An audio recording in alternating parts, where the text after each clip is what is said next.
Okay. Hare Krishna. So ಇವತ್ತು ಸಾರಿ, Hare Krishna. Okay, ಧನ್ಯವಾದಗಳು.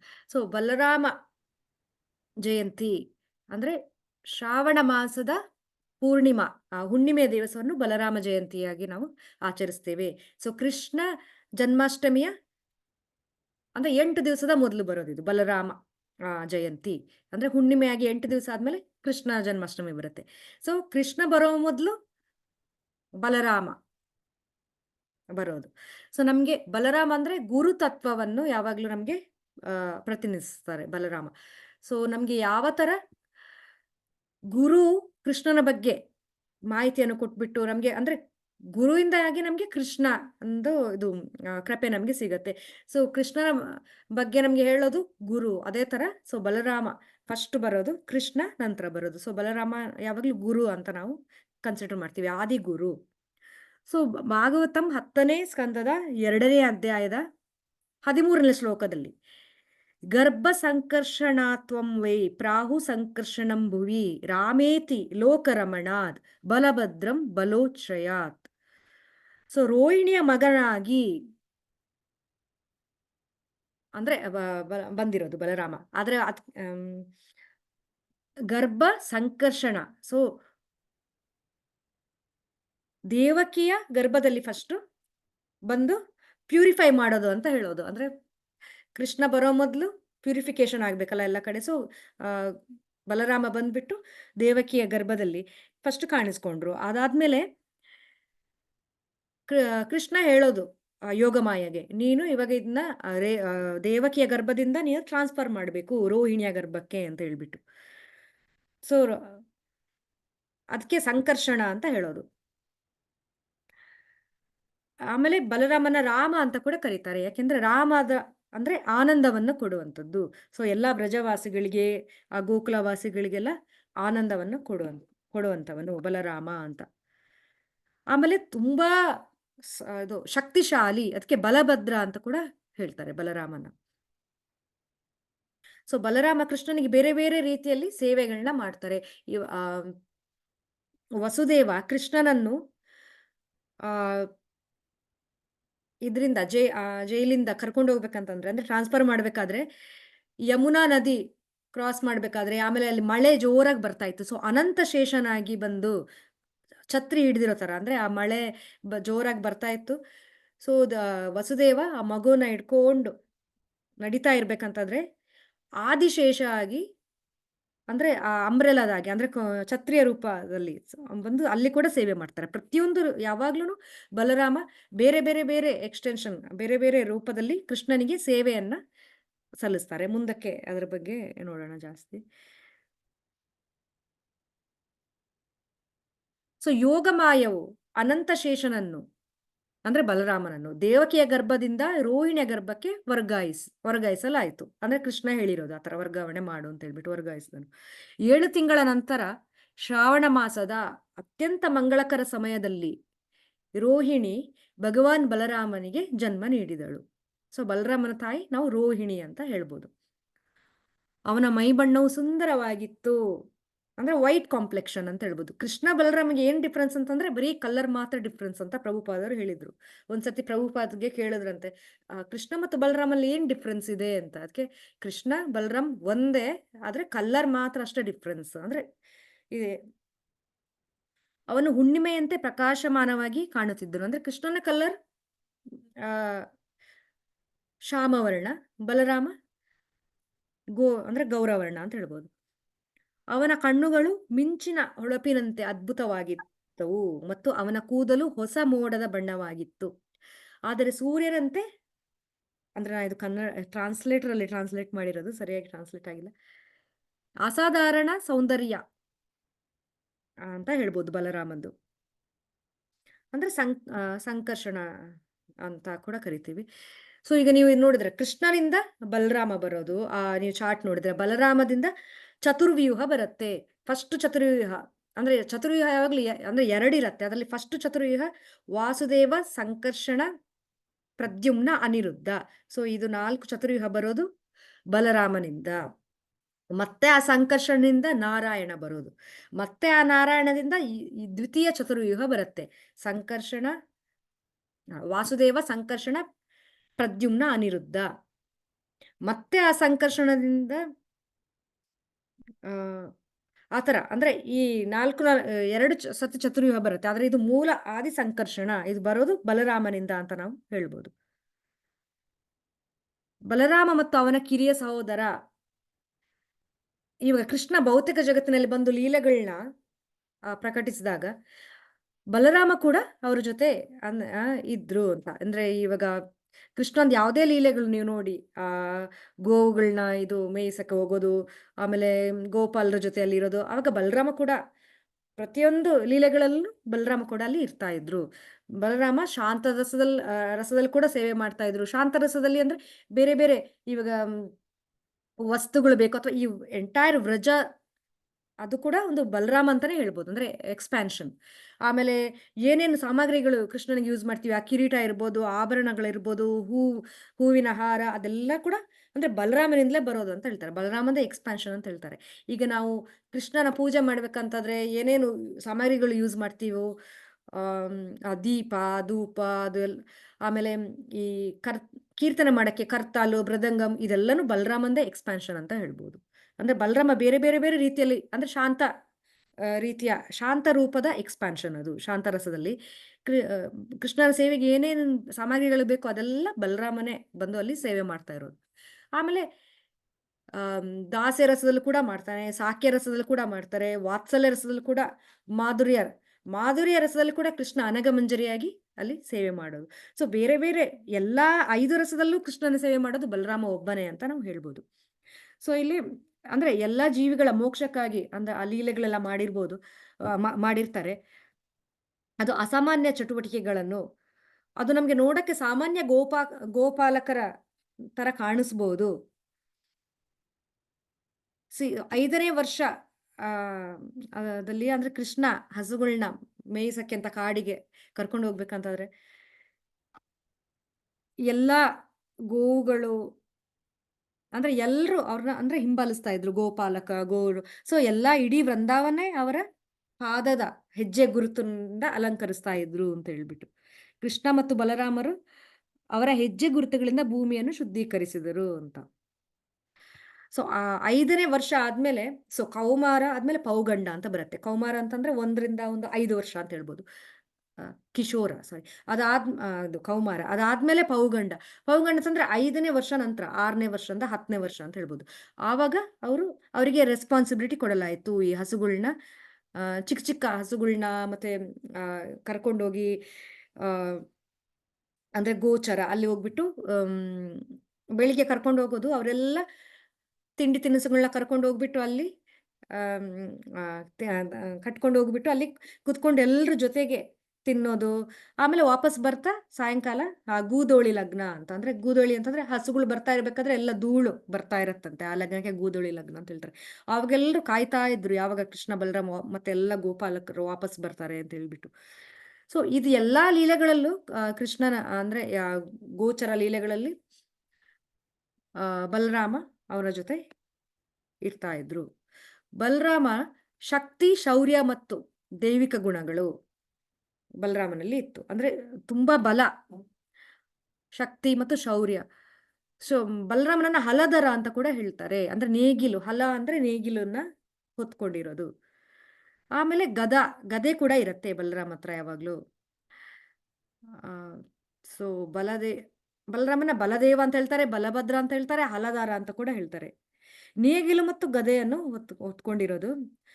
ಇದು ಹಸುಗಳ ರಕ್ಷಣೆ ಅಂತ ಅಂದ್ರೆ ಸಿಂಬಲೈಸ್ ಮಾಡುತ್ತೆ. ಮತ್ತು ಅಧಿಕಾರ ಅಂದ್ರೆ ಅವನ ಪಾತ್ರವನ್ನು ಸಂಕೇತಿಸ್ತದೆ. ಅಂದ್ರೆ ಲೀಡರ್‌ಶಿಪ್ ಮತ್ತೆ ಹಸುಗಳನ್ನ ಗೋರಕ್ಷೆ ಮಾಡೋದು ಅಂತ ಹೇಳ್ಬಿಟ್ಟು.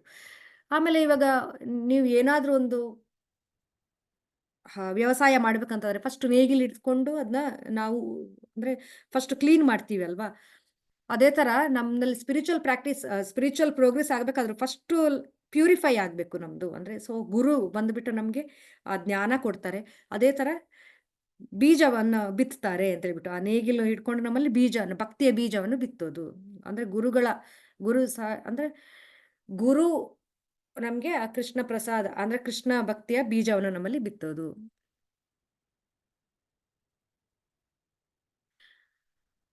ಸೊ ವೈದಿಕ ಗ್ರಂಥಗಳಲ್ಲಿ ಭಗವಾನ್ ಬಲರಾಮನನ್ನು ಮೂಲ ಆಧ್ಯಾತ್ಮಿಕ ಗುರು ಮತ್ತು ಎಲ್ಲಾ ಆಧ್ಯಾತ್ಮಿಕ ಜ್ಞಾನದ ಮೂಲ ಅಂತ ವಿವರಣೆ ಮಾಡಲಾಗಿದೆ. ಬಲರಾಮನನ್ನು ಆದಿಗುರು, ಮೂಲ ಆಧ್ಯಾತ್ಮ ಗುರು ಎಂದು ಪೂಜಿಸಲಾಗುತ್ತದೆ ಮತ್ತು ಒಬ್ಬರ ಆಧ್ಯಾತ್ಮಿಕ ಪ್ರಗತಿಗೆ ಬಲರಾಮನ ಕರುಣೆ ತುಂಬಾ ಅಗತ್ಯ.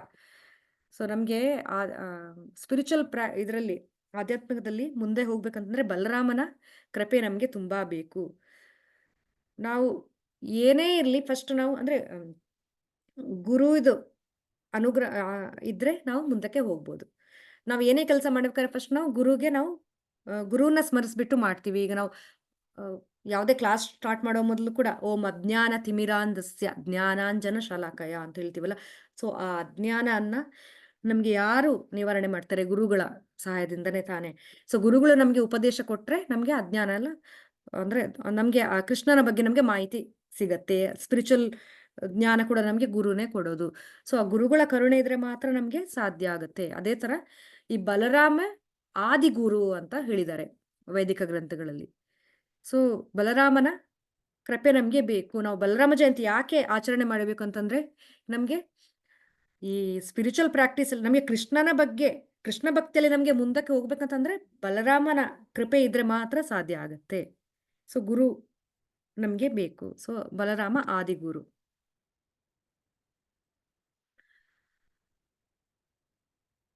ಸೊ ಕೃಷ್ಣ ಮತ್ತು ಬಲರಾಮ ಕಲರಲ್ಲಿ ಅಷ್ಟೇ ಡಿಫ್ರೆನ್ಸ್. ಪರಮಪುರುಷನಾದ ಕೃಷ್ಣನು ಎಲ್ಲಾ ಅವತಾರಗಳ ಚಿಲುಮೆ ಅಂತ ಹೇಳ್ಬೋದು.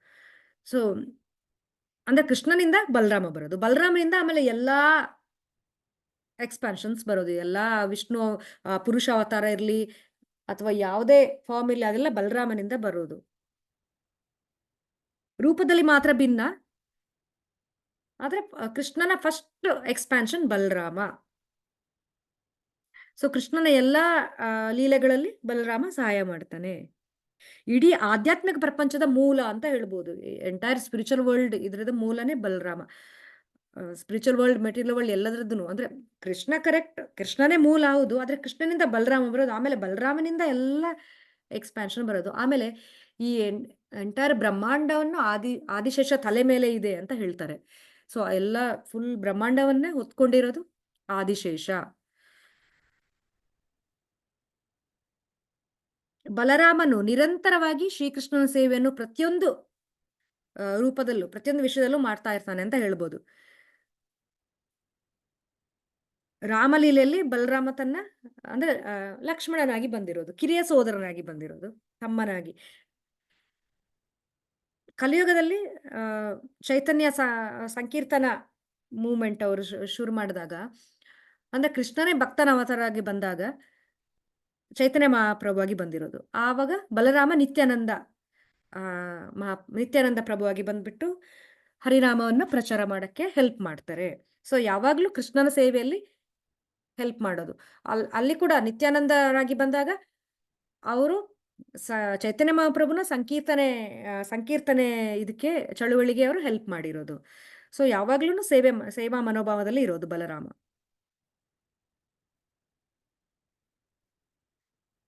ಸೊ ಶಾಂತದಿಂದ ವಾತ್ಸಲ್ಯ ರಸದವರೆಗೆ, ಆಮೇಲೆ ಮಾಧುರ್ಯ ರಸದಲ್ಲಿ ಕೂಡ ಕೃಷ್ಣನಿಗೆ ಸೇವೆ ಸಲ್ಲಿಸ್ತಾರೆ. ಶಾಂತರಸದಲ್ಲಿ ಭಗವಾನ್ ಈಗ ಮಂಡಲದ ಪವಿತ್ರ ಧಾಮವಾಗಿ ತನ್ನನ್ನು ವಿಸ್ತರಿಸಿಕೊಳ್ಳುವ ಮೂಲಕ, ಸೊ ಫಸ್ಟ್ ಈ ಎಂಟೈರ್ ವ್ರಜಮಂಡಲವನ್ನೇ ಅದು ಬಲರಾಮದೇ ಒಂದು ಇದು ಅಂತ ಹೇಳ್ಬೋದು. ಸೊ ಬಲರಾಮದೇ ಒಂದು ಅವತಾರ ಅಂತ ಹೇಳ್ಬೋದು. ಅಂದ್ರೆ ಧಾಮ ರೂಪದಲ್ಲಿ ಫಸ್ಟ್ ಬರೋದು. ಅದು ಕೂಡ ಭಗವಂತ ಅಂದ್ರೆ ಶಾಂತ ರಸದಲ್ಲಿ ಯಾವ ತರ ಸೇವೆ ಮಾಡ್ತಾನೆ ಅಂತಂದ್ರೆ, ಫಸ್ಟ್ ವ್ರಜಧಾಮ ಪವಿತ್ರ ಧಾಮವಾಗಿ ತನ್ನನ್ನು ವಿಸ್ತರಿಸಿಕೊಳ್ಳುವ ಮೂಲಕ. ಆಮೇಲೆ ಕೃಷ್ಣನ ಎಲ್ಲಾ ವೈಯಕ್ತಿಕ ಆಸಕ್ತಿಗಳಿಗೆ ಅಂದ್ರೆ ಕೃಷ್ಣನ ಏನೇನು ಯೂಸ್ ಮಾಡ್ತಾನೆ, ಕಿರೀಟ, ಕೃಷ್ಣ ಯೂಸ್ ಮಾಡೋ ಹಾಸಿಗೆ ಇರ್ಲಿ ಅಥವಾ ಬಟ್ಟೆ ಇರ್ಲಿ, ಕೃಷ್ಣನ್ ಧರಿಸೋದು, ಈ ಸಿಂಹಾಸನ ಇರ್ಲಿ ಅಥವಾ ಕೃಷ್ಣಂಗೆ ನಾವು ಅದು ಅಲಂಕಾರ ಮಾಡಕ್ಕೆ ಯೂಸ್ ಮಾಡೋ ಆಭರಣಗಳಿರ್ಲಿ ಅಥವಾ ರಥ ಇರ್ಲಿ, ಇದೆಲ್ಲ ಶಾಂತ ರೀತಿಯಲ್ಲಿ ಸೇವೆ ಮಾಡ್ತಾ ಇರತ್ತೆ. ಇದೆಲ್ಲ ಬಲರಾಮನ ಎಕ್ಸ್ಟೆನ್ಷನ್ ಅಂತೆ ಇದೆಲ್ಲನು. ಸೊ ಕೃಷ್ಣನು ಬಳಸ್ಕೊಳ್ಳೋ ಯಾವುದೇ ವಸ್ತು ಇರ್ಲಿ ಅದು ಭಗವಾನ್ ಬಲರಾಮನ ವಿಸ್ತರಣೆಗಳು. ಸೊ ಶಾಂತ ರೂಪದಲ್ಲಿ ಯಾವ ತರ ಬಲರಾಮ್ ಸೇವೆ ಮಾಡ್ತಾರೆ ಅಂತಂದ್ರೆ ಈ ತರ ಈ ವಸ್ತುಗಳನ್ನೆಲ್ಲ ನೋಡಿದಾಗ ನಮಗೆ ಬಲರಾಮನ ನೆನಪು ಬರಬೇಕು. ಇವಾಗ ನಾವು ನಮ್ಮ ಪೂಜೆ ಮನೆಯಲ್ಲಿ ಏನೇನು ಯೂಸ್ ಮಾಡ್ತೀವಿ, ಆ ಕರ್ತಾಲ್ ಇರ್ಬೋದು ಅಥವಾ ಮೃದಂಗ ಇರ್ಬೋದು ಕೀರ್ತನೆ ಮಾಡಕ್ಕೆ, ಅಥವಾ ದೀಪ ಇರ್ಲಿ, ಅಥವಾ ಕೃಷ್ಣನಿಗೆ ನಾವು ಆಭರಣ ಏನಾದ್ರು ಮಾಲೆ ಇದು ಹೂವಿನ ಹಾರ ಹಾಕ್ಬೋದು ಅಥವಾ ಆಭರಣ ಹಾಕ್ತೀವಿ. ಅಂದ್ರೆ ವಿಗ್ರಹಗಳಿದ್ರೆ ಆ ವಿಗ್ರಹನ ಅಲಂಕಾರ ಮಾಡಕ್ಕೆ ಬಟ್ಟೆ ವಸ್ತ್ರ ಯೂಸ್ ಮಾಡ್ತೀವಿ. ಆಮೇಲೆ ಪೂಜೆ ಸಾಮಾನು ಚಾಮರ ಇರ್ಲಿ ಅಥವಾ ಏನೇ ಇರ್ಲಿ ಅದನ್ನೆಲ್ಲ ನೋಡಿದಾಗ ನಮಗೆ ಬಲರಾಮನ ನೆನಪು ಬರ್ಬೇಕು. ಅಂದ್ರೆ ಬಲರಾಮನೇ ಬಂದಿರೋದು ಇದ್ರಲ್ಲಿ ಕೃಷ್ಣನ ಸೇವೆ ಮಾಡಕ್ಕೆ ಅಂತ ಶಾಂತ ರೀತಿಯಲ್ಲಿ. ಸೊ ತನ್ನ ಪ್ರೀತಿಯ ಭಗವಂತನ ಸೇವೆ ಮಾಡುವ ಬಯಕೆ. ಆಮೇಲೆ ಕೃಷ್ಣನ ಗೋಪಾಲಕನ ಸ್ನೇಹಿತ ಮತ್ತು ಸಾಕ್ಯರಸದಲ್ಲಿ ಹಿರಿಯ ಸೋದರನಾಗಿ. ಸೊ ಇಲ್ಲಿ ಇದು ಸಾಕ್ಯರಸ. ಸಾಕ್ಯರಸದಲ್ಲಿ ಯಾವ ತರ ಅಂತ ಹೇಳ್ಬಿಟ್ಟು ಸೇವೆ ಮಾಡೋದು. ಆಮೇಲೆ ಒಂದೊಂದ್ ಸತಿ ಕುಸ್ತಿ ಪಂದ್ಯದಲ್ಲಿ ಕೃಷ್ಣನ್ ಜೊತೆಗೆ ಕೃಷ್ಣನ ಸೋಲಿಸಕ್ಕೆ ಅಥವಾ ಕೃಷ್ಣನಿಂದ ಸೋಲಿಸೋದು ಈ ತರ. ಅದು ಕೂಡ ಒಂದು ಸೇವೆ. ಅಂದ್ರೆ ಕೃಷ್ಣನಿಗೆ ಖುಷಿ ಪಡಕ್ಕೋಸ್ಕರ ಅದು ಆ ಪಂದ್ಯಗಳೆಲ್ಲ ಇಡೋದು. ಸೊ ಸಾಕ್ಯರಸದಲ್ಲಿ ಅಂದ್ರೆ ಕೃಷ್ಣನ ಗೆಳೆಯನಾಗಿ ಕೂಡ ಸೇವೆನ ಸಲ್ಲಿಸ್ತಾ ಇರ್ತಾರೆ. ಆಮೇಲೆ ಬಲರಾಮನ ಅಂದ್ರೆ ಸಹೋದರನಾಗಿ ಬೃಹತ್ ಭ್ರಾತೃತ್ವ ಭಾವನೆಗಳು, ದಾಸ್ಯರಸ ಮತ್ತು ಪೋಷಕ ವಾತ್ಸಲ್ಯ ಎಲ್ಲ ಕೂಡ ಮಿಕ್ಸ್ಡ್ ಇದೆ ಅಲ್ಲಿ.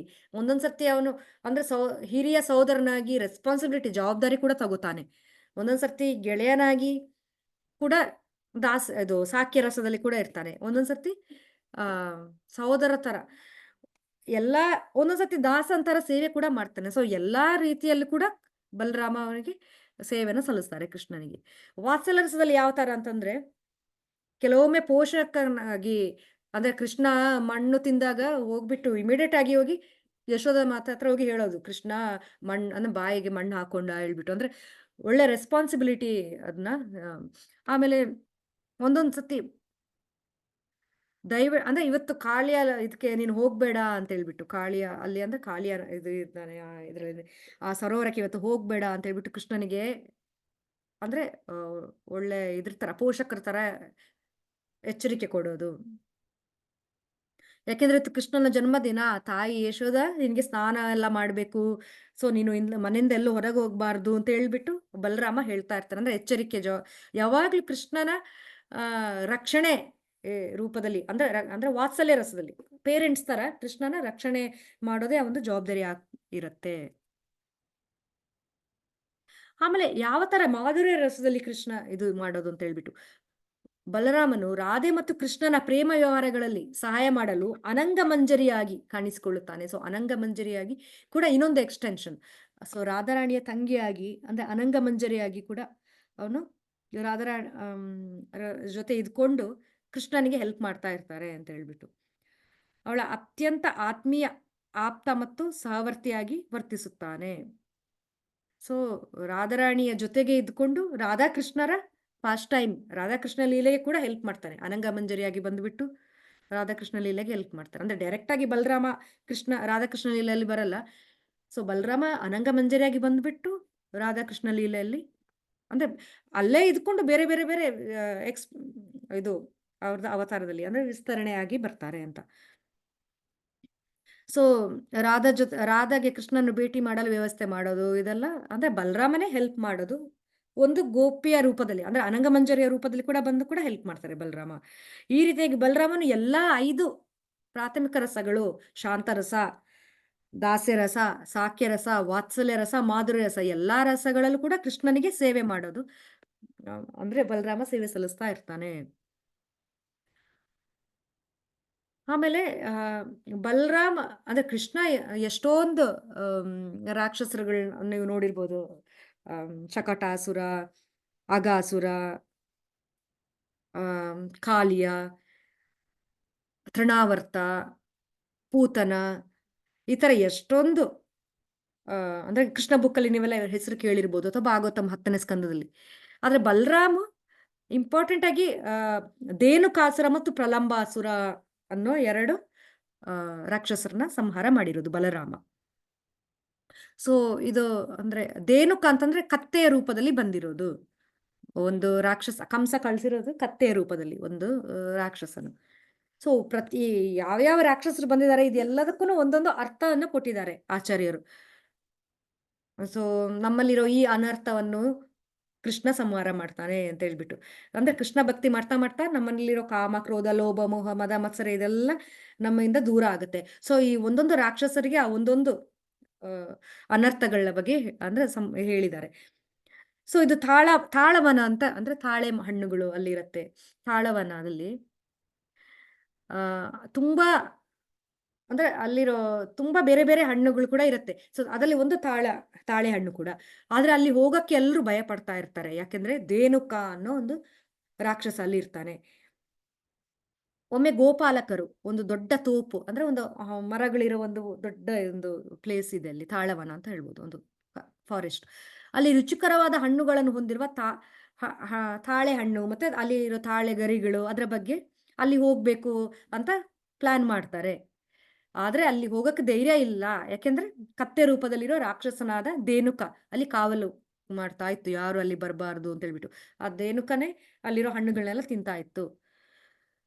ಆದ್ರೆ ಕೃಷ್ಣ ಮತ್ತು ಬಲರಾಮ ಅವರೆಲ್ಲ ಗೋಪಾಲರ ಜೊತೆ ಒಂದ್ಸತಿ ಪ್ಲಾನ್ ಮಾಡಿ ಹೋಗ್ತಾರೆ ಅಲ್ಲಿ ಹೋಗೋಣ ಅಂತ ಹೇಳ್ಬಿಟ್ಟು. ಬಲರಾಮನು ಹಣ್ಣುಗಳನ್ನು ಸಂಗ್ರಹಿಸಲು ಪ್ರಾರಂಭಿಸಿದಾಗ ರಾಕ್ಷಸನು ಅವನ ಮೇಲೆ ಬಂದು ಅಟ್ಯಾಕ್ ಮಾಡ್ತಾನೆ. ಇದು ನಾನು ಸಾರಿ ಗೂಗಲ್ ಟ್ರಾನ್ಸ್ಲೇಟ್ ಮಾಡಿರೋದು ಅದು ಸರಿಯಾಗಿ ಟ್ರಾನ್ಸ್ಲೇಟ್ ಆಗಿಲ್ಲ. ಸೊ ಫಸ್ಟ್ ಬಲರಾಮ ಹೋಗ್ತಾನೆ ಅಲ್ಲಿ ತಾಳೆ ಹಣ್ಣುಗಳನ್ನ ಸಂಗ್ರಹಿಸಕ್ಕೆ ಅಂತ. ಆವಾಗ ಆ ಧೇನುಕ ಬರುತ್ತೆ ಅಲ್ಲ ಅಂದ್ರೆ ಧೇನುಕ ಆಸುರ ಆ ರಾಕ್ಷಸ ಬಂದ್ಬಿಟ್ಟು ಬಲರಾಮನ ಮೇಲೆ ಅಟ್ಯಾಕ್ ಮಾಡುತ್ತೆ. ಆಕ್ರಮಿಸಕ್ಕೆ ಶುರು ಆಗುತ್ತೆ. ಸೊ ಬಲರಾಮನು ಧೇನುಕನನ್ನು ಅಂದ್ರೆ ಬಲರಾಮ ಜಾಸ್ತಿ ಟೈಮ್ ತಗೊಳ್ಳಲ್ಲ. ಅದು ಬಲ ಬೇರೆ ತುಂಬಾ ಇದೆ ಅಲ್ವಾ? ಒಂದೇ ಸರ್ತಿ ಕಾಲಿಂದ ಹಿಡಿದ್ಬಿಟ್ಟು ಹಿಂಗ್ ಒಂದೆರಡು ರೌಂಡ್ ಸುತ್ತಬಿಟ್ಟು ಮೇಲ್ಗಡೆ ಹಿಂಗೆ ಎಸ್ದು ಬಿಡ್ತಾನೆ ಆ ಧೇನುಕ ಆ ಅಸುರನ. ಅಷ್ಟರಲ್ಲೇ ಅವನು ಒಂದು ತಾಳೆ ಮರ ಗರಿಗೆ ಸಿಕ್ಕಾಕೊಂಡಲ್ಲಿ ಅಂದ್ರೆ ಅಲ್ಲೇ ಅಂದ್ರೆ ಜೀವನ ಅವನು ತ್ಯಾಗ ಮಾಡ್ತಾನೆ. ರಾಕ್ಷಸನು ಮರದ ಹಣ್ಣುಗಳೊಂದಿಗೆ ಅಂದ್ರೆ ಹಣ್ಣುಗಳನ್ನ ಇಟ್ಕೊಂಡು ಹಂಗೆ ಅವನು ಸತ್ತೋದ್ನು ಅಂತ. ನಂತರ ಹುಡುಗರು ಮತ್ತು ಎಲ್ಲಾ ಅಲ್ಲಿರೋ ಹಸುಗಳು ಎಲ್ಲರೂ ಅಂದ್ರೆ ಇವಾಗ ಅವರಿಗೆ ಯಾವ್ದು ಭಯ ಇಲ್ಲ. ಅಂದ್ರೆ ಫ್ರೀ ಆಗಿ ಅಲ್ಲಿ ಹೋಗಿ ಹಣ್ಣುಗಳನ್ನ ತಿನ್ನಕ್ಕೆ ಶುರು ಮಾಡ್ತಾರೆ.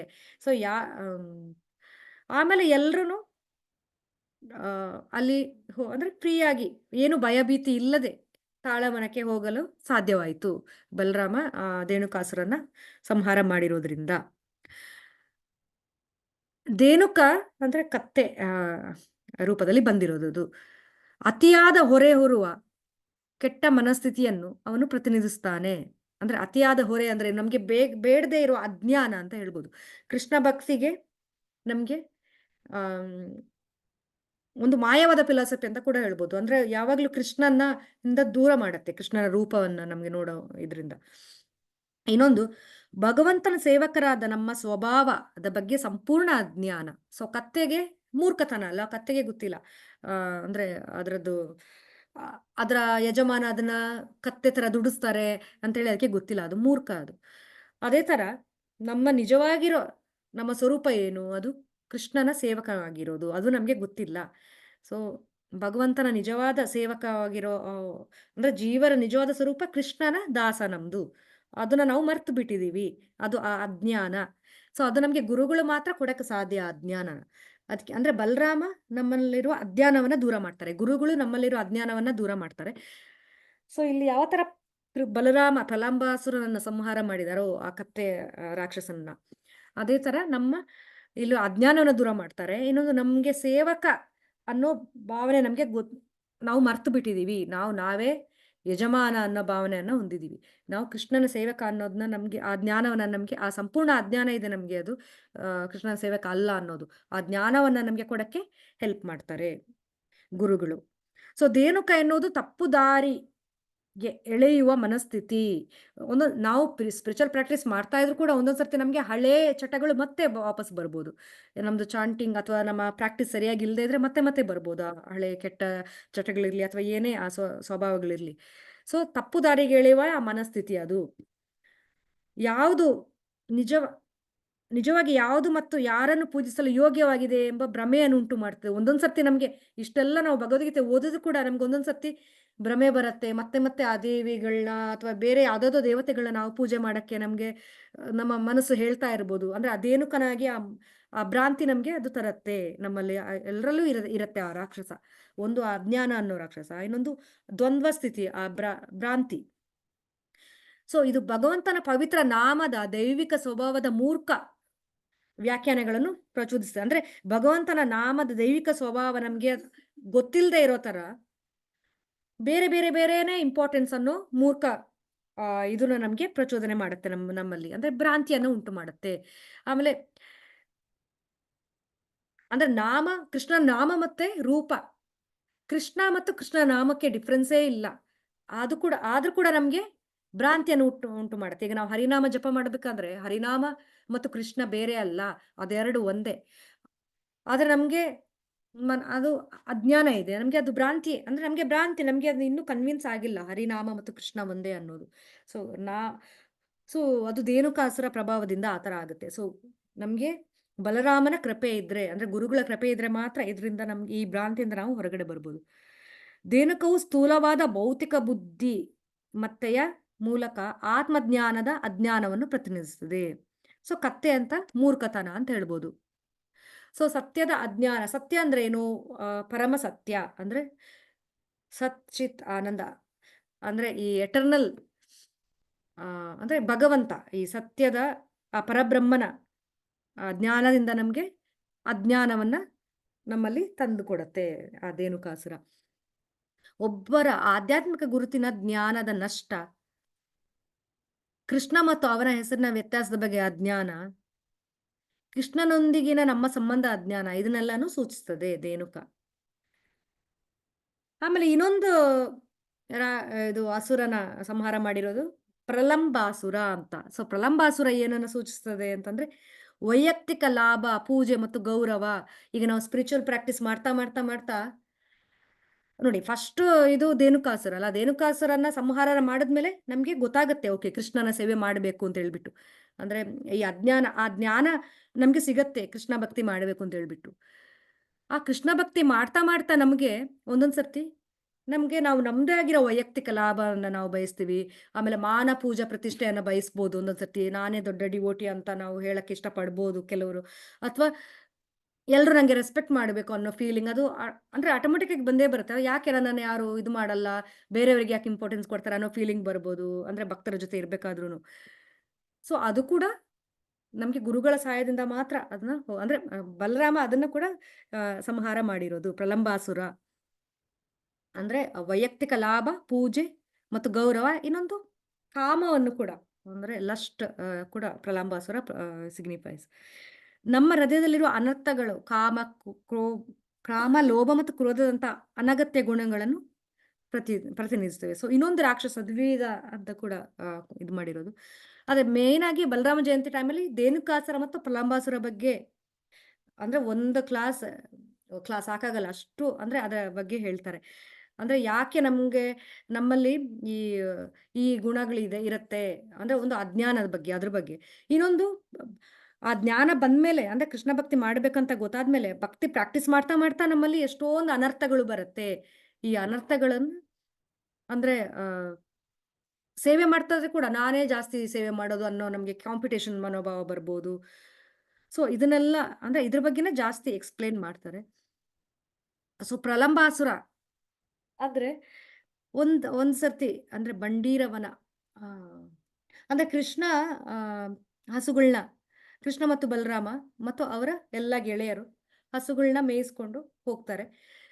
ಅಲ್ಲಿ ಅವ್ರು ಹೋದಾಗ ಅಂದ್ರೆ ಹಸುಗಳೆಲ್ಲ ಮೇಯ್ತಾ ಇರತ್ತೆ. ಕೃಷ್ಣ, ಬಲರಾಮ, ಗೋಪಾಲಕರೆಲ್ಲ ಆಟ ಆಡ್ತಾ ಇರ್ತಾರೆ. ಬೇರೆ ಆಟಗಳು ಆಡೋದು ಅದರ ಎಕ್ಸ್‌ಪ್ಲನೇಷನ್ ಇದೆ ಕೃಷ್ಣ ಬುಕ್ಕಲ್ಲಿ ಮತ್ತು ಭಾಗವತಮಲ್ಲಿ. ಸೊ ಫಸ್ಟು ಅಂದ್ರೆ ಹಗ್ಗ ಎಳೆಯುವ ಆಟ ಅಂತಾನು ಹೇಳ್ತಾರೆ. ಇನ್ನೊಂದು ಅಂದ್ರೆ ಓಡಿ ಅಂದ್ರೆ ಒಟ್ನಲ್ಲಿ ಅದು ಪಂದ್ಯದ ರೂಪದಲ್ಲಿ ಇರುತ್ತೆ. 2 ಗುಂಪಾಗಿ ಮಾಡ್ತಾರೆ. ಕೃಷ್ಣ ಒಂದು ಗುಂಪು, ಬಲರಾಮ ಒಂದು ಗುಂಪು. ಸೊ ಈ 2 ಗುಂಪಲ್ಲಿ ಯಾರು ವಿನ್ ಆಗ್ತಾರೆ, ಅವರು ಅಂದ್ರೆ ವಿನ್ ಆಗಿರೋರು ಅಂದ್ರೆ ಸೋತಿರೋರು ವಿನ್ ಆಗಿರೋರ್ನ ಹೆಗಲ ಮೇಲೆ ಕುತ್ಕೊಂಡು ಅಂದ್ರೆ ಇವಾಗ ಸವಾರಿ ಮಾಡಬೇಕು ಅಂತ ಹೇಳ್ಬಿಟ್ಟು ಅವ್ರನ್ನ. ಹ್ಮ್. ಹೆಗಲ ಮೇಲೆ ಇಟ್ಕೊಂಡು ಹ್ಮ್, ಕರ್ಕೊಂಡು ಹೋಗ್ಬೇಕು ಅಂತ ಹೇಳ್ಬಿಟ್ಟು. ಆ ಥರ ಆಟ ಆಡ್ತಾ ಇರ್ತಾರೆ ಎಲ್ಲ. ಅಂದ್ರೆ ಬೇರೆ ಬೇರೆ ಆಟ ಆಡ್ತಾರೆ. ಆ ಸೊ ಒಂದು ಆಟ ಆಡ್ಬೇಕಂತಂದ್ರೆ ಅಲ್ಲಿ ಪ್ರಲಂಬಾಸುರ ಅನ್ನೋ ರಾಕ್ಷಸ ಅವನ ರೂಪವನ್ನ ಬದಲಾಯಿಸಿ ಬಂದಿರ್ತಾನೆ. ಸೊ ಅವನು ರಾಕ್ಷಸರ ತರ ಕಾಣಿಸಲ್ಲ. ಒಂದು ಗೋಪನ ರೂಪದಲ್ಲಿ ಬರ್ತಾನೆ. ಆ ರೂ ಆ ಆ ರೂಪದಲ್ಲಿ ಬಂದ್ಬಿಟ್ಟು ಅವರ ಜೊತೆ ಸೇರ್ತಾನೆ ಅಲ್ಲಿ. ಸೊ ಆಟ ಆಡ್ತಾ ಆಡ್ತಾ ಅವ್ರಿಗೆ ಗೊತ್ತಿರಲ್ಲ, ಓ ಯಾರೋ ಒಬ್ಬ ರಾಕ್ಷಸ ಬಂದಿದ್ದಾರೆ ಅಂತ ಹೇಳ್ಬಿಟ್ಟು. ಸೊ ಅವನು ಯಾವ ಇದ್ರಲ್ಲಿ ಇರ್ತಾನೆ ಅಂತಂದ್ರೆ ವಿನ್ ಆಗಿರೋ ಪಾರ್ಟಿಯಲ್ಲಿ ಅವನು ಇರ್ತಾನೆ. ಸೊ ವಿನ್ ಆಗಿರೋ ಪಾರ್ಟಿಯಲ್ಲಿ ಅವನು ಇದ್ದಿರೋದ್ರಿಂದ ಅಲ್ಲ, ಅವನು ಸೋತಿರೋ ಪಾರ್ಟಿಯಲ್ಲಿ ಇರ್ತಾನೆ. ಸೊ ಸೋತಿರೋ ಪಾರ್ಟಿಯಲ್ಲಿ ಇರೋದ್ರಿಂದ ಅವನು ಯಾರು ವಿನ್ ಆಗಿರ್ತಾರೆ ಅವ್ರನ್ನ ಹೆಗಲ ಮೇಲೆ ಕುತ್ಕೊಂಡು ಕೂರಿಸ್ಕೊಂಡು ಕರ್ಕೊಂಡು ಹೋಗ್ಬೇಕು. ಸೊ ಬಲರಾಮನ್ನ ಹೆಗಲ ಮೇಲೆ ಕೂರಿಸ್ಕೊಂಡು ಬಲರಾಮನ ಪಾರ್ಟಿ ವಿನ್ ಆಯ್ತು. ಸೊ ಅವನು ಕೃಷ್ಣನ ಪಾರ್ಟಿಯಲ್ಲಿ ಇರ್ತಾನೆ ಅವನು. ಸೊ ಅವರೆಲ್ಲ ಇವಾಗ ಹೆಗಲ ಮೇಲೆ ಕುತ್ಕೊಂಡು ಕರ್ಕೊಂಡು ಹೋಗ್ಬೇಕಲ್ವಾ. ಸೊ ಬಲರಾಮನ್ನ ಪ್ರಲಂಬಾಸುರ ಹೆಗಲ ಮೇಲೆ ಕುತ್ಕೊಂಡು ಕರ್ಕೊಂಡು ಹೋಗ್ತಾ ಇರ್ತಾನೆ. ಸ್ವಲ್ಪ ಮುಂದಕ್ಕೆ ಹೋದ ಕೂಡಲೇ ಅವನ ನಿಜ ರಾಕ್ಷಸ ಸ್ವರೂಪನ್ನ ತೋರ್ಸಕ್ಕೆ ಶುರು ಮಾಡ್ದ. ಆವಾಗ ಬಲರಾಮ ಒಂದೇ ಮುಷ್ಟಿಯಲ್ಲಿ ಅವನ ತಲೆಗೆ ಹಿಂಗೆ ಹೊಡೆದ್ಬಿಟ್ಟು ಹೊಡಿತಾನೆ. ಅಂದ್ರೆ ಅಷ್ಟು ಬಲ ಇರತ್ತೆ. ಆವಾಗ ಪ್ರಲಂಬಾಸುರ ಸತ್ತೋಗ್ತಾನೆ. ಸೊ ಇಲ್ಲಿ ಪ್ರಲಂಬಾಸುರ ಏನನ್ನ ತೋರ್ಸತ್ತೆ ಅಂದ್ರೆ ಎಷ್ಟೊಂದು ಜನ ಭಕ್ತರ ರೂಪದಲ್ಲಿ ಬರ್ತಾರೆ.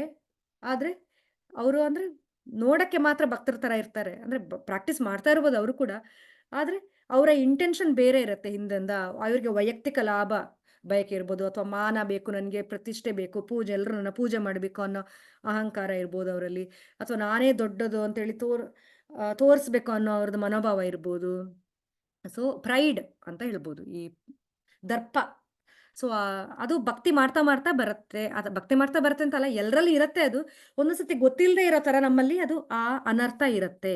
ಸೊ ನಾವು ಇವಾಗ ನೀವು ಒಂದು ರೂಮ್ ಕ್ಲೀನ್ ಮಾಡಕ್ಕೆ ಶುರು ಮಾಡ್ತೀರಲ್ವಾ, ರೂಮ್ ಕ್ಲೀನ್ ಮಾಡಕ್ಕೆ ಶುರು ಮಾಡಿದಾಗ ಎಲ್ಲಾ ಮೂಲೆಯಲ್ಲಿರೋ ಕಸಗಳೆಲ್ಲ ಬಂದು ಒಂದೇ ಕಡೆ ಕೂಡತ್ತೆ. ಅದೇ ತರ ನಾವು ಸ್ಪಿರಿಚುವಲ್ ಪ್ರಾಕ್ಟೀಸ್ ಮಾಡ್ತಾ ಇರ್ಬೇಕಾದ್ರೆ ಪ್ಯೂರಿಫಿಕೇಶನ್ ಸ್ಟಾರ್ಟಿಂಗ್ ಸ್ಟೇಜ್ ಅಲ್ಲಿ ಅಂದ್ರೆ ಎಲ್ಲ ಇರೋದೆಲ್ಲ ಒಂದೇ ಕಡೆ ಅಕ್ಯುಮುಲೇಟ್ ಆಗಿ ನಮ್ಗೆ ಜಾಸ್ತಿ ಕಾಣಿಸಕ್ಕೆ ಶುರು ಆಗ್ಬೋದು ಸ್ಟಾರ್ಟಿಂಗ್ ಅಲ್ಲಿ. ಅಂದ್ರೆ ಅದೆಲ್ಲ ಹೊರಗಡೆ ಬರಕ್ಕೆ ಶುರು ಆಗುತ್ತೆ ಅನರ್ಥ.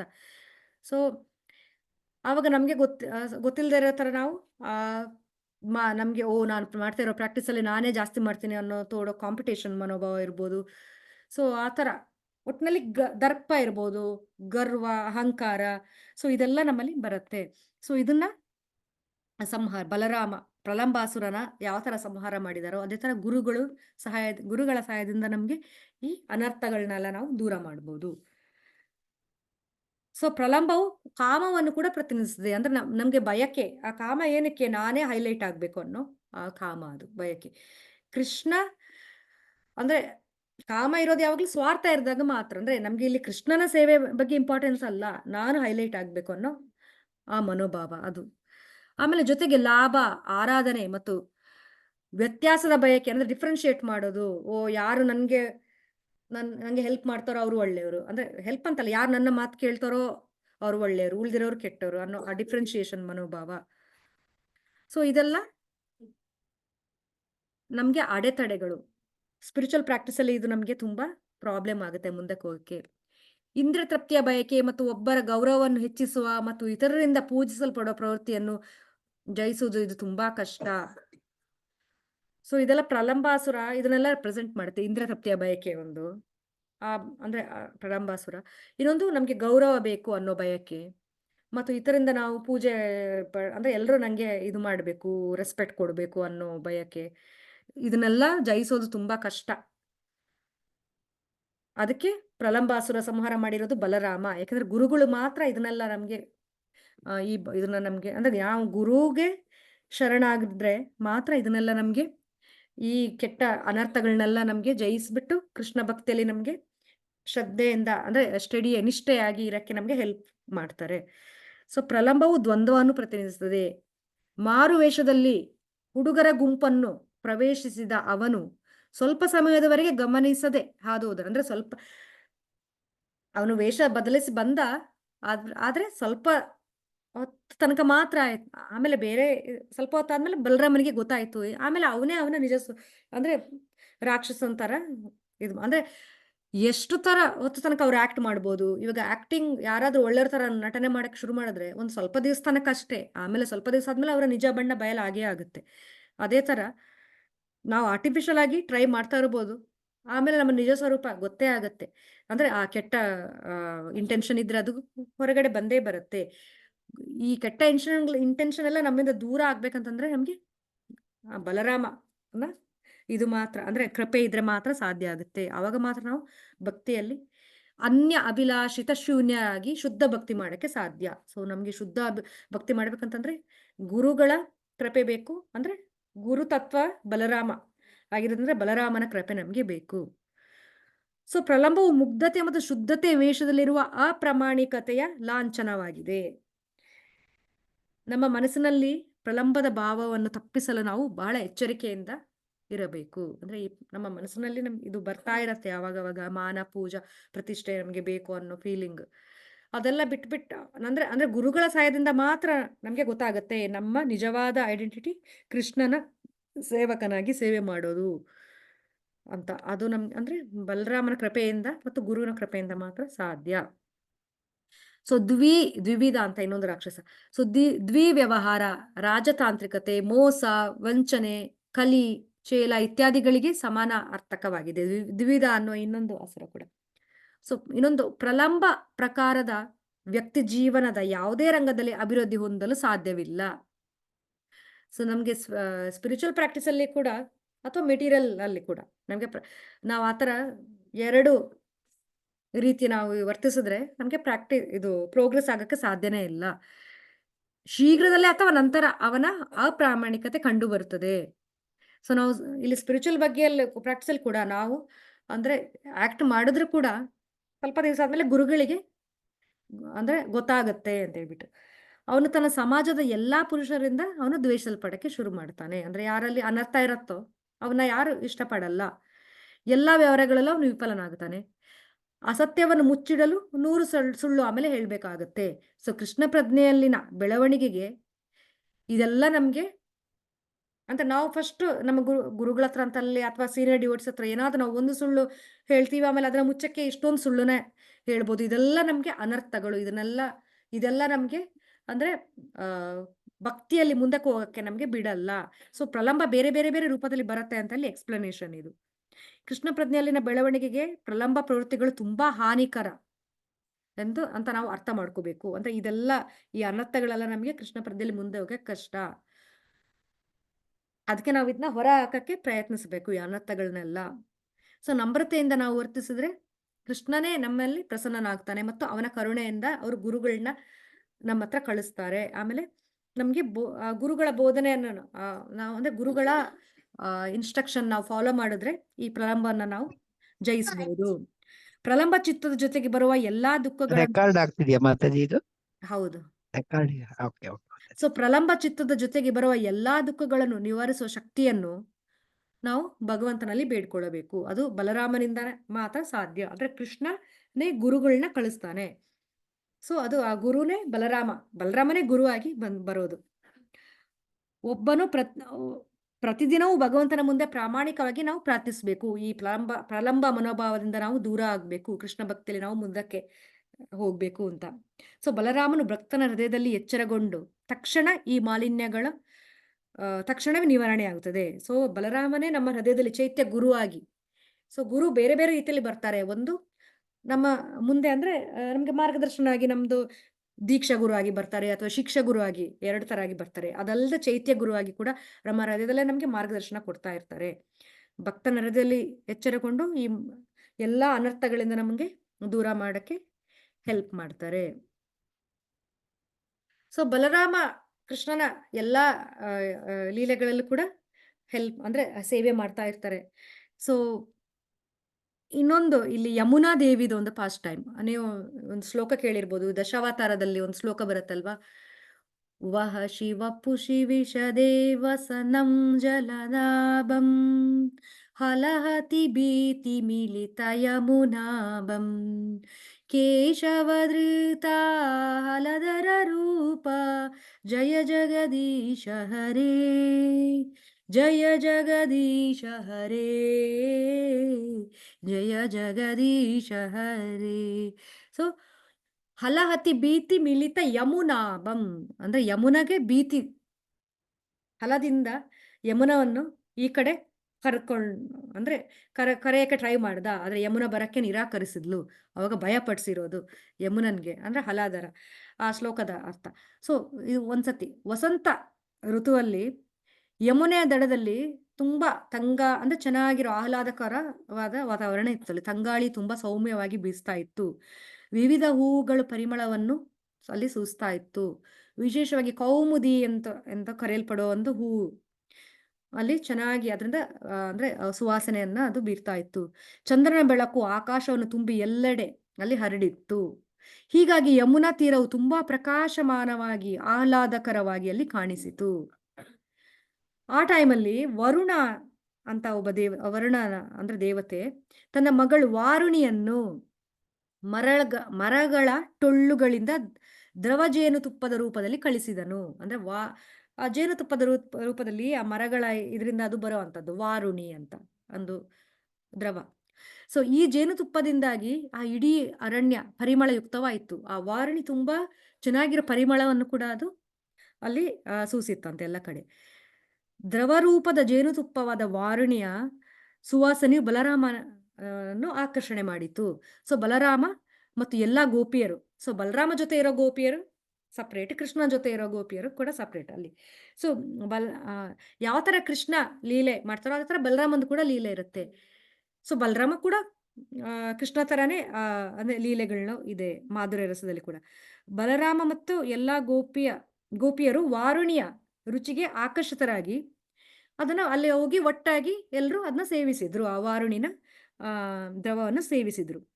ಇದು ನೈಸರ್ಗಿಕ ಪಾನೀಯ.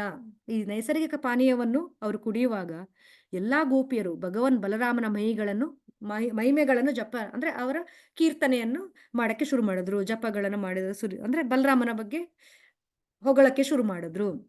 ಮತ್ತು ಬಲರಾಮನು ವಾರುಣಿ ಪಾನೀಯವನ್ನು ಕುಡಿದು ಅಮಲೇರಿರೋ ತರ, ಅಂದ್ರೆ ಫುಲ್ ಅಂದ್ರೆ ಆ ಜೇನುತುಪ್ಪವನ್ನು ಕುಡಿದ್ಬಿಟ್ಟು ಫುಲ್ ಅಮಲೇರಿರೋ ತರ ಆಯ್ತು ಅವನಿಗೆ ಅಂತ. ಅವನ ಕಣ್ಣುಗಳು ಸಂತೋಷದ ಮನೋಭಾವನದಲ್ಲಿ ತಿರುಗಿದು. ಇದು ನಾರ್ಮಲ್ ಇವಾಗ ಮದ್ಯಪಾನ ಮಾಡಿರೋ ಅಮಲ್ಗೆ ನಾವು ಕಂಪೇರ್ ಮಾಡಬಾರ್ದು.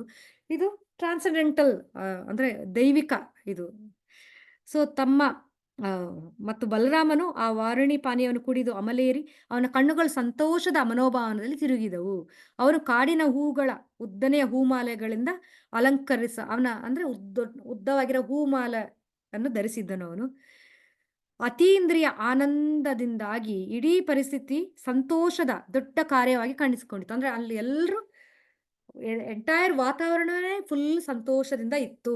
ಈ ಟೈಮಲ್ಲಿ ಅವನಿಗೆ ಅಲ್ಲಿ ಅಂದ್ರೆ ಅವರೆಲ್ಲರೂ ಅಲ್ಲಿ ಡ್ಯಾನ್ಸ್ ಮಾಡಕ್ಕೆ ಶುರು ಮಾಡಿದ್ರು. ಆ ಸಂತೋಷದಿಂದ ಡ್ಯಾನ್ಸ್ ಮಾಡ್ತಾ ಮಾಡ್ತಾ ಅವರಿಗೆ ಅಲ್ಲಿ ಬೆವರು ಕಾಣಿಸಕ್ಕೆ ಶುರು ಆಯ್ತು. ಆವಾಗ ಅಲ್ಲಿ ಯಮುನಾ ನದಿ ಕಾಣಿಸ್ತು. ಅಲ್ಲಿ ಹೋಗಿ ಸ್ವಿಮ್ಮಿಂಗ್ ಅಂದ್ರೆ ಈಜಾಡಬೇಕು ಅಂತ ಹೇಳ್ಬಿಟ್ಟು ಸುಸ್ತಾಗಿ ಅಂದ್ರೆ ಎಲ್ಲರೂ ಆನಂದದಿಂದ ಡ್ಯಾನ್ಸ್ ಮಾಡಿ ಅವರಿಗೆ ಅಲ್ಲಿ ಕೊನೆಗೆ ಬೆವರಿಂದ ಅಂದ್ರೆ ಒಟ್ಟಿನಲ್ಲಿ ಫ್ರೆಶ್ ಆಗ್ಬೇಕು ಅಂತ ಹೇಳ್ಬಿಟ್ಟು ಯಮುನಾ ನದಿಗೆ ಹೋಗಕ್ಕೆ ಅವರು ಪ್ಲಾನ್ ಮಾಡಿದ್ರು. ಆದ್ರೆ ಯಮುನೆ ಇಷ್ಟಪಡ್ಲಿಲ್ಲ.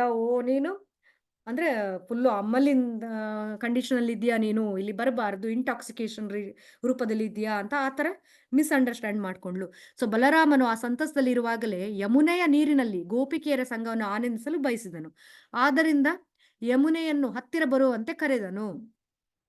ಅಂದ್ರೆ ಅಲ್ಲಿ ಯಮುನದಲ್ಲಿ ಎಲ್ಲರೂ ಜಲಕ್ರೀಡೆ ಆಡ್ಬೇಕು ಅಂತ ಹೇಳ್ಬಿಟ್ಟು, ಅಂದ್ರೆ ಸ್ವಿಮ್ಮಿಂಗ್ ಮಾಡ್ಬೇಕು ಅಂತ ಹೇಳ್ಬಿಟ್ಟು ಅವರೆಲ್ಲ ಇಷ್ಟಪಟ್ರು.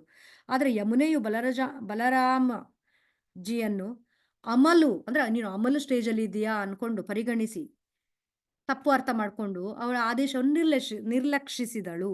ಅಂದ್ರೆ ಯಮುನೆಯನ್ನೇ ಹತ್ರ ಕರೆದಿದ್ದು, ಬಾ ಇಲ್ಲಿ ನೀನು ನಮ್ಗೆ ಇಲ್ಲಿ ಅಂದ್ರೆ ಜಲಕ್ರೀಡೆ ಆಡ್ಬೇಕು ಅಂದಿದ್ದು. ಯಮುನೆಯು ತನ್ನ ಆದೇಶವನ್ನು ನಿರ್ಲಕ್ಷಿಸುವುದನ್ನು ನೋಡಿ ಭಗವಂತ ಬಲರಾಮನು ಅಸಮಾಧಾನಗೊಂಡನು. ಸಿಟ್ಟು ಬಂತು ಬಲರಾಮನಿಗೆ, ನನ್ನ ಆದೇಶವನ್ನು ನಿರ್ಲಕ್ಷಿಸಿದೀಯಾ ಅಂತ ಹೇಳ್ಬಿಟ್ಟು. ಅವನು ತಕ್ಷಣವೇ ನೇಗಿಲಿನಿಂದ ನದಿಯ ಸಮೀಪವಿರುವ ಭೂಮಿಯನ್ನು ಗೀಚಕ್ಕೆ ಅಲ್ಲೇ ಅಂದ್ರೆ ಸ್ಕ್ರಾಚ್ ಮಾಡಕ್ಕೆ ಶುರು ಮಾಡ್ದ ಭೂಮಿಯನ್ನು ಆ ನೇಗಿಲಿನಿಂದ. ಅಂದ್ರೆ ಇದು ಆವಾಗ ಭಗವಾನ್ ಯಮುನೆಯನ್ನು ಬಲವಂತವಾಗಿ ಅವಾಗ ಎಲ್ಲಿ ಗೀಚ್ತಾನೋ ಅಲ್ಲಿ ಬಲವಂತಾಗಿ ಯಮುನೆ ಬರುವ ತರ ಆಯ್ತು. ಯಮುನೆಯನ್ನು ಶಿಕ್ಷಿಸಲು ಅಂದ್ರೆ ನಿಂಗೆ ಇವಾಗ ನಾನು ಪನಿಷ್ಮೆಂಟ್ ಕೊಡ್ತೀನಿ, ಹರೇ ಶಿಕ್ಷೆ ಕೃಷ್ಣ. ಕೊಡ್ತೀನಿ. ಸಾರಿ ಫಾರ್ ನೀನ್ ಇಂಟರಪ್ಷನ್. ಓಕೆ ಗಾಯತ್ರಿ ಮಾತಾಜಿ, ಮಾತಾಜಿ ನಿಮ್ಗೆ ಟೈಮ್ ಇದ್ರೆ ಇನ್ನೂ ಸ್ವಲ್ಪ ಎಕ್ಸ್ಟೆನ್ಷನ್ ಮಾಡ್ಬೋದು, ಈ ಕ್ಲಾಸ್ ಅದು ಇಲ್ಲ ಮಾತಾಜಿ. ಹಾ ಓಕೆ. ಸೊ ಯಮುನೆಯನ್ನು ಶಿಕ್ಷಿಸಲು ಬಯಸಿದನು, ಏಕೆಂದ್ರೆ ಅವಳು ತನ್ನ ಉದ್ದೇಶವನ್ನು ಪಾಲಿಸಲಿಲ್ಲ ಅಂತ ಹೇಳ್ಬಿಟ್ಟು. ನೀನು ದರಿದ್ರ ನದಿ, ನೀನು ನನ್ನ ಆದೇಶವನ್ನು ಲೆಕ್ಕಿಸಲಿಲ್ಲ, ಈಗ ನಾನು ನಿನಗೆ ಪಾಠ ಕಲಿಸ್ತೇನೆ. ನೀವು ಸ್ವ ಇಚ್ಛೆಯಿಂದ ನನ್ನ ಬಳಿಗೆ ಬಂದಿಲ್ಲ, ಈಗ ನನ್ನ ನೇಗಿಲಿನ ಸಹಾಯದಿಂದ ನಾನು ನಿನ್ನನ್ನು ಬರುವಂತೆ ಒತ್ತಾಯಿಸ್ತಾ ಇದ್ದೇನೆ. ನಿನ್ನನ್ನು ಚೂರು ಚೂರು ಆಗಿ ಚದುರಿದ ಹೂಳಾಗಿ ವಿಭಜಿಸ್ತೇನೆ. ಅಂದ್ರೆ ಯಮುನಾ ಬೇರೆ ಬೇರೆ ಬೇರೆ ರೀತಿಯಾಗಿ ಸ್ಪ್ಲಿಟ್ ಆಗೋ ತರ ನಿನ್ನ ಮಾಡ್ತೀನಿ ಅಂತ ಹೇಳ್ಬಿಟ್ಟು ಸಿಟ್ಟಲ್ಲಿ ಬೈಯಕ್ಕೆ ಶುರು ಮಾಡ್ತಾನೆ. ಆವಾಗ ಯಮುನಾ ವಿಧೇಯ ಮನೋಭಾವದಿಂದ ಬಂದು ನನ್ನನ್ನು ಕ್ಷಮಿಸು ನನಗೆ, ಅಂದ್ರೆ ಅವಳಿಗೆ ಗೊತ್ತಾಗುತ್ತೆ, ಓ ಇದು ಕೃಷ್ಣನ ಅಂದ್ರೆ ಆ ಕೃಷ್ಣ ಅಂದ್ರೆ ಆಲ್ರೆಡಿ ಯಮುನಾ ಕೃಷ್ಣನಿಗೆ ಸೇವೆ ಮಾಡಿದ್ದಾರೆ. ಸೊ ಅವಾಗ ಅವನಿಗೆ ಗೊತ್ತಾಗುತ್ತೆ, ಓ ಕೃಷ್ಣ ಬಲರಾಮ ನಾನ್ ಡಿಫ್ರೆಂಟ್, ಸೊ ಬಲರಾಮನ ಸೇವೆ ಮಾಡೋದು ನನ್ನ ಕರ್ತವ್ಯ ಅಂತ ಅವಳಿಗೆ ಗೊತ್ತಾಗುತ್ತೆ. ಆಮೇಲೆ ಬಲರಾಮನ ಅಂದ್ರೆ ಐಶ್ವರ್ಯ ಎಲ್ಲ ಅವಳಿಗೆ ಮನಸ್ಸಿನಲ್ಲಿ ಅಂದ್ರೆ ಗೊತ್ತಾಗುತ್ತೆ, ಅಂದ್ರೆ ಅವಳಿಗೆ ಮನಸ್ಸಲ್ಲಿ ಅದ್ರ ಗೊತ್ತಾಗ್ಬಿಟ್ಟು ವಿಧೇಯ ಮನೋಭಾವವನ್ನು ಪ್ರದರ್ಶನಕ್ಕೆ ಶುರು ಮಾಡ್ತಾಳೆ, ಕ್ಷಮೆಯನ್ನು ಯಾಚನೆ ಮಾಡ್ತಾಳೆ. ಆವಾಗ ಬಲರಾಮ ಕ್ಷಮೆ ಅಂದ್ರೆ ಯಮುನೆಯನ್ನು ಕ್ಷಮಿಸ್ತಾನೆ. ಆಮೇಲೆ ಎಲ್ರು ಬಲರಾಮ ಆ ಗೋಪಿಯರು ಸೇರಿಬಿಟ್ಟು ಆ ಯಮುನೆಯಲ್ಲಿ ಈಜಾಡ್ತಾರೆ. ಸೊ ಈಜುವ ಆನಂದವನ್ನು ಅನುಭವಿಸಿದನು. ಸೊ ಫಸ್ಟ್ ಯಮುನೆ ತಪ್ಪು ಅರ್ಥ ಮಾಡ್ಕೊಂಡ್ಬಿಟ್ಟು ಅಂದ್ರೆ ಬರ್ಲಿಲ್ಲ. ಆದ್ರೆ ಆಮೇಲೆ ಅವಳಿಗೆ ಗೊತ್ತಾಗತ್ತೆ. ಸೊ ಇದು ಈ ದಶಾವತಾರದಲ್ಲಿ ಈ ಶ್ಲೋಕ ಬರುತ್ತೆ. ವಹಶಿ ವಪುಷಿ ವಿಷದೇ ವಸನಂ ಜಲದಾಭಂ ಹಲಹತಿ. ಸೊ ಹಲದಿಂದ ನೇಗಿಲಿನಿಂದ ಭೀತಿ. ಸೊ ಯಮುನೆಗೆನೆ ಭಯಪಡಿಸಿರೋದು, ಭಯಪಡಿಸ್ಬಿಟ್ಟು ಹತ್ರ ಕರ್ಕೊಂಡು ಬಂದಿರೋದು ಯಮುನೆ. ಅಂದ್ರೆ ಯಮುನೆ ಎಲ್ಲೋ ಬೇರೆ ಅಂದ್ರೆ ಯಮುನೆ ನದಿ ಹರಿತಾ ಇತ್ತು, ಅದು ಇವರು ಈ ವಾರುಣಿಯನ್ನು ಸೇವಿಸ್ಬಿಟ್ಟು ಆ ಕಾಡಿನಲ್ಲಿ ಅವ್ರು ಇರೋ ಜಾಗದಲ್ಲಿ ಯಮುನಾ ಇರ್ಲಿಲ್ಲ. ಸೊ ಬಲರಾಮ ಕರೆದಾಗ ಯಮುನಾ ಬರಕ್ಕೆ ನಿರ್ಲಕ್ಷಿಸಿದ್ಲು. ಆಮೇಲೆ ಅವಳಿಗೆ ಗೊತ್ತಾಯ್ತು ತಪ್ಪು, ಈ ತರ ಮಾಡ್ಬಾರ್ದು, ಅಂದ್ರೆ ಸೇವೆ ಮಾಡ್ಬೇಕು ಅಂತ ಅವಳಿಗೆ ಗೊತ್ತಾಗ್ಬಿಟ್ಟು ವಿಧೇಯ ಮನೋಭಾವನ ಪ್ರದರ್ಶಿಸ್ಬಿಟ್ಟು ಅಲ್ಲಿಗೆ ಬಂದ್ಲು. ಸೊ ಇದು ಆಮೇಲೆ ಬಲರಾಮ ಎಲ್ಲ ಅಂದ್ರೆ ಆ ಗೋಪಿಯರ ಜೊತೆಗೆ ಈಜು ಆನಂದವನ್ನು ಅನುಭವಿಸ್ತಾನೆ. ಸೊ ಈ ಲೀಲೆ ಇದರಲ್ಲಿ ಯಮುನಾವನ್ಗೆ ಇದು ಕೂಡ ಇದು ಮಾಡಿರೋದು ಅಂತ ಹೇಳ್ಬಿಟ್ಟು. ಇನ್ನೊಂದು ಪಾಸ್ಟ್ ಟೈಮ್ ಇದರಲ್ಲಿ ಕೃಷ್ಣ ಅಂತ ಲೀಲೆಗಳನ್ನೆಲ್ಲ ಮುಗಿಸ್ಬಿಟ್ಟು ಮಥುರೆಗೆ ಹೋದಾಗ ಬಲರಾಮ್ ಕೂಡ ಅವನ ಜೊತೆಗೆ ಬಂದ್ರು. ಅಂದ್ರೆ ಅಲ್ಲಿ ಕಂಸ ಮತ್ತು ಚಾಣೂರನ ಈಗ ನೀವು ಕೃಷ್ಣ ಬುಕ್ ನೋಡಿದ್ರೆ ಫಸ್ಟ್ ಎಲ್ಲ ಕೃಷ್ಣನ ಜನ್ಮದ ಬಗ್ಗೆ ಹೇಳ್ತಾರೆ. ಅದಾದ್ಮೇಲೆ ಕೃಷ್ಣನ ಮತ್ತು ಇದು ಅಲ್ಲಿ ಗೋಕುಲ ಲೀಲೆಗಳು, ಅದಾದ್ಮೇಲೆ ವೃಂದಾವನ ಲೀಲೆಗಳು, ಅದಾದ್ಮೇಲೆ ದ್ವಾರಕಕ್ಕೆ ಹೋಗ್ಬೇಕಾದ್ರೆ ಕೂಡ ಅಲ್ಲಿ ಮಥುರಾಗೆ ಹೋಗ್ಬೇಕಾದ್ರೆ ಕೂಡ ಅಲ್ಲಿ ಕೂಡ ಬಂದಿದ್ದಾರೆ ಅವ್ರ ಜೊತೆ ಅಂತ ಹೇಳ್ಬಿಟ್ಟು ಬಲರಾಮ. ಸೊ ಕಂಸ ಮತ್ತು ಚಾಣೂರನ್ನು ಅಲ್ಲಿ ವಧೆ ಮಾಡ್ಬೇಕಾದ್ರೂ ಕೂಡ ಅಲ್ಲಿ ಇದ್ದ. ಆಮೇಲೆ ಅವರ ಪೇರೆಂಟ್ಸ್ನ ಅಂದ್ರೆ ವಸುದೇವ ದೇವಕಿನ ಮತ್ತೆ ಸಂಬಂಧಿಕರನ್ನೆಲ್ಲ ಸೆರೆಮನೆಯಿಂದ ಅಲ್ಲಿ ಬಿಡುಗಡೆ ಮಾಡ್ಬೇಕಾದ್ರೆ ಕೂಡ ಅಲ್ಲಿ ಬಲರಾಮ ಕೂಡ ಇರ್ತಾರೆ. ಅದೆಲ್ಲ ಆದ್ಮೇಲೆ ಅವರು ಶಿಕ್ಷಣವನ್ನು ಪೂರ್ಣಗೊಳಿಸಲು ಗುರು ಸಾಂದೀಪನಿಯ ಆಶ್ರಮಕ್ಕೆ ಹೊರಡ್ತಾರೆ. ಆಮೇಲೆ ಇದು ಬಲರಾಮ ಬಲಭದ್ರರಾಗಿ ಕೂಡ, ಈಗ ನೀವು ಜಗನ್ನಾಥ ಟೆಂಪಲ್ ಅಲ್ಲಿ ನೋಡಿರ್ತೀರಲ್ಲ, ಜಗನ್ನಾಥ್ ಬಲದೇವ್ ಸುಭದ್ರ.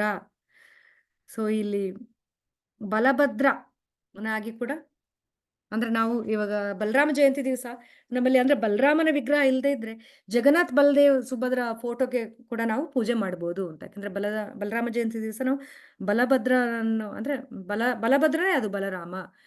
ನಮ್ಮ ಟೆಂಪಲಲ್ಲೆಲ್ಲ ಬಲಭದ್ರಂಗೆ ಅಂದ್ರೆ ಅಭಿಷೇಕ ಮಾಡೋದು, ಹೂವಿನ ಇದು ಮಾಡೋದು ಎಲ್ಲ ಇರುತ್ತೆ.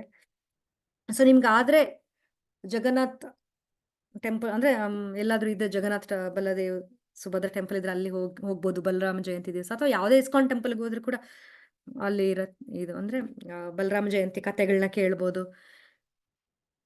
ಸೊ ಕೃಷ್ಣ ಮತ್ತು ಬಲರಾಮ ಒಂದ್ ದಿವಸ ಅಂದ್ರೆ ಆ ಸ್ನಾನ ಮಾಡ್ಬಿಟ್ಟು ರಿಟರ್ನ್ ಬರ್ತಾ ಇರ್ಬೇಕಾದ್ರೆ ಅಲ್ಲಿ ಅಂದ್ರೆ ಇದು ಇವರು ವೃಂದಾವನ ಎಲ್ಲ ಬಿಟ್ಟು ಅಲ್ಲಿ ಹೋಗಿ ದ್ವಾರಕ ಅನ್ಸುತ್ತೆ ಇದು. ಸೊ ವೃಂದಾವನ ಎಲ್ಲ ಬಿಟ್ಟು ಅಲ್ಲಿ ಆ, ಹಾ, ಅಂದ್ರೆ ಈ ಕೃಷ್ಣನಿಗೆ ಯಾವಾಗ್ಲೂ ಸಪರೇಷನ್ ಫೀಲಿಂಗ್ ಅಲ್ಲೇ ಇರ್ತಾನೆ. ಆ ಗೋಪಿಗಳನ್ನ, ಗೋಪರ್ನ ಮತ್ತೆ ಆ ವ್ರಜವಾಸಿಗಳನ್ನೆಲ್ಲ ಬಿಟ್ಟು ಬಂದಿರೋದು ಯಾವಾಗ್ಲೂ ಮನಸ್ಸಿನಲ್ಲಿ ಗೋಪಿಗಳ ಬಗ್ಗೆ ಯೋಚನೆ ಮಾಡ್ತಾನೆ ಇರ್ತಾರೆ ಕೃಷ್ಣ. ಸೊ ಒಂದ್ ದಿವಸ ಅವರು ಸ್ನಾನ ಮಾಡ್ಬಿಟ್ಟು ರಿಟರ್ನ್ ಬರ್ತಾ ಇರ್ಬೇಕಂತಂದ್ರೆ ಅಲ್ಲಿ ಸುಭದ್ರ ಅವ್ರನ್ನ ಸ್ಟಾಪ್ ಮಾಡ್ತಾರೆ. ಅಂದ್ರೆ ಒಳಗಡೆ ಬರೋ ತರ ಇಲ್ಲ. ಯಾಕೆ ಅಂತಂದ್ರೆ ರೋಹಿಣಿ ನನ್ಗೆ ಸ್ಟಾಪ್ ಮಾಡಿದ್ದಾರೆ, ಇಲ್ಲಿ ಯಾರು ಬಂದ್ರು ಒಳಗಡೆ ಬಿಡಬಾರ್ದು.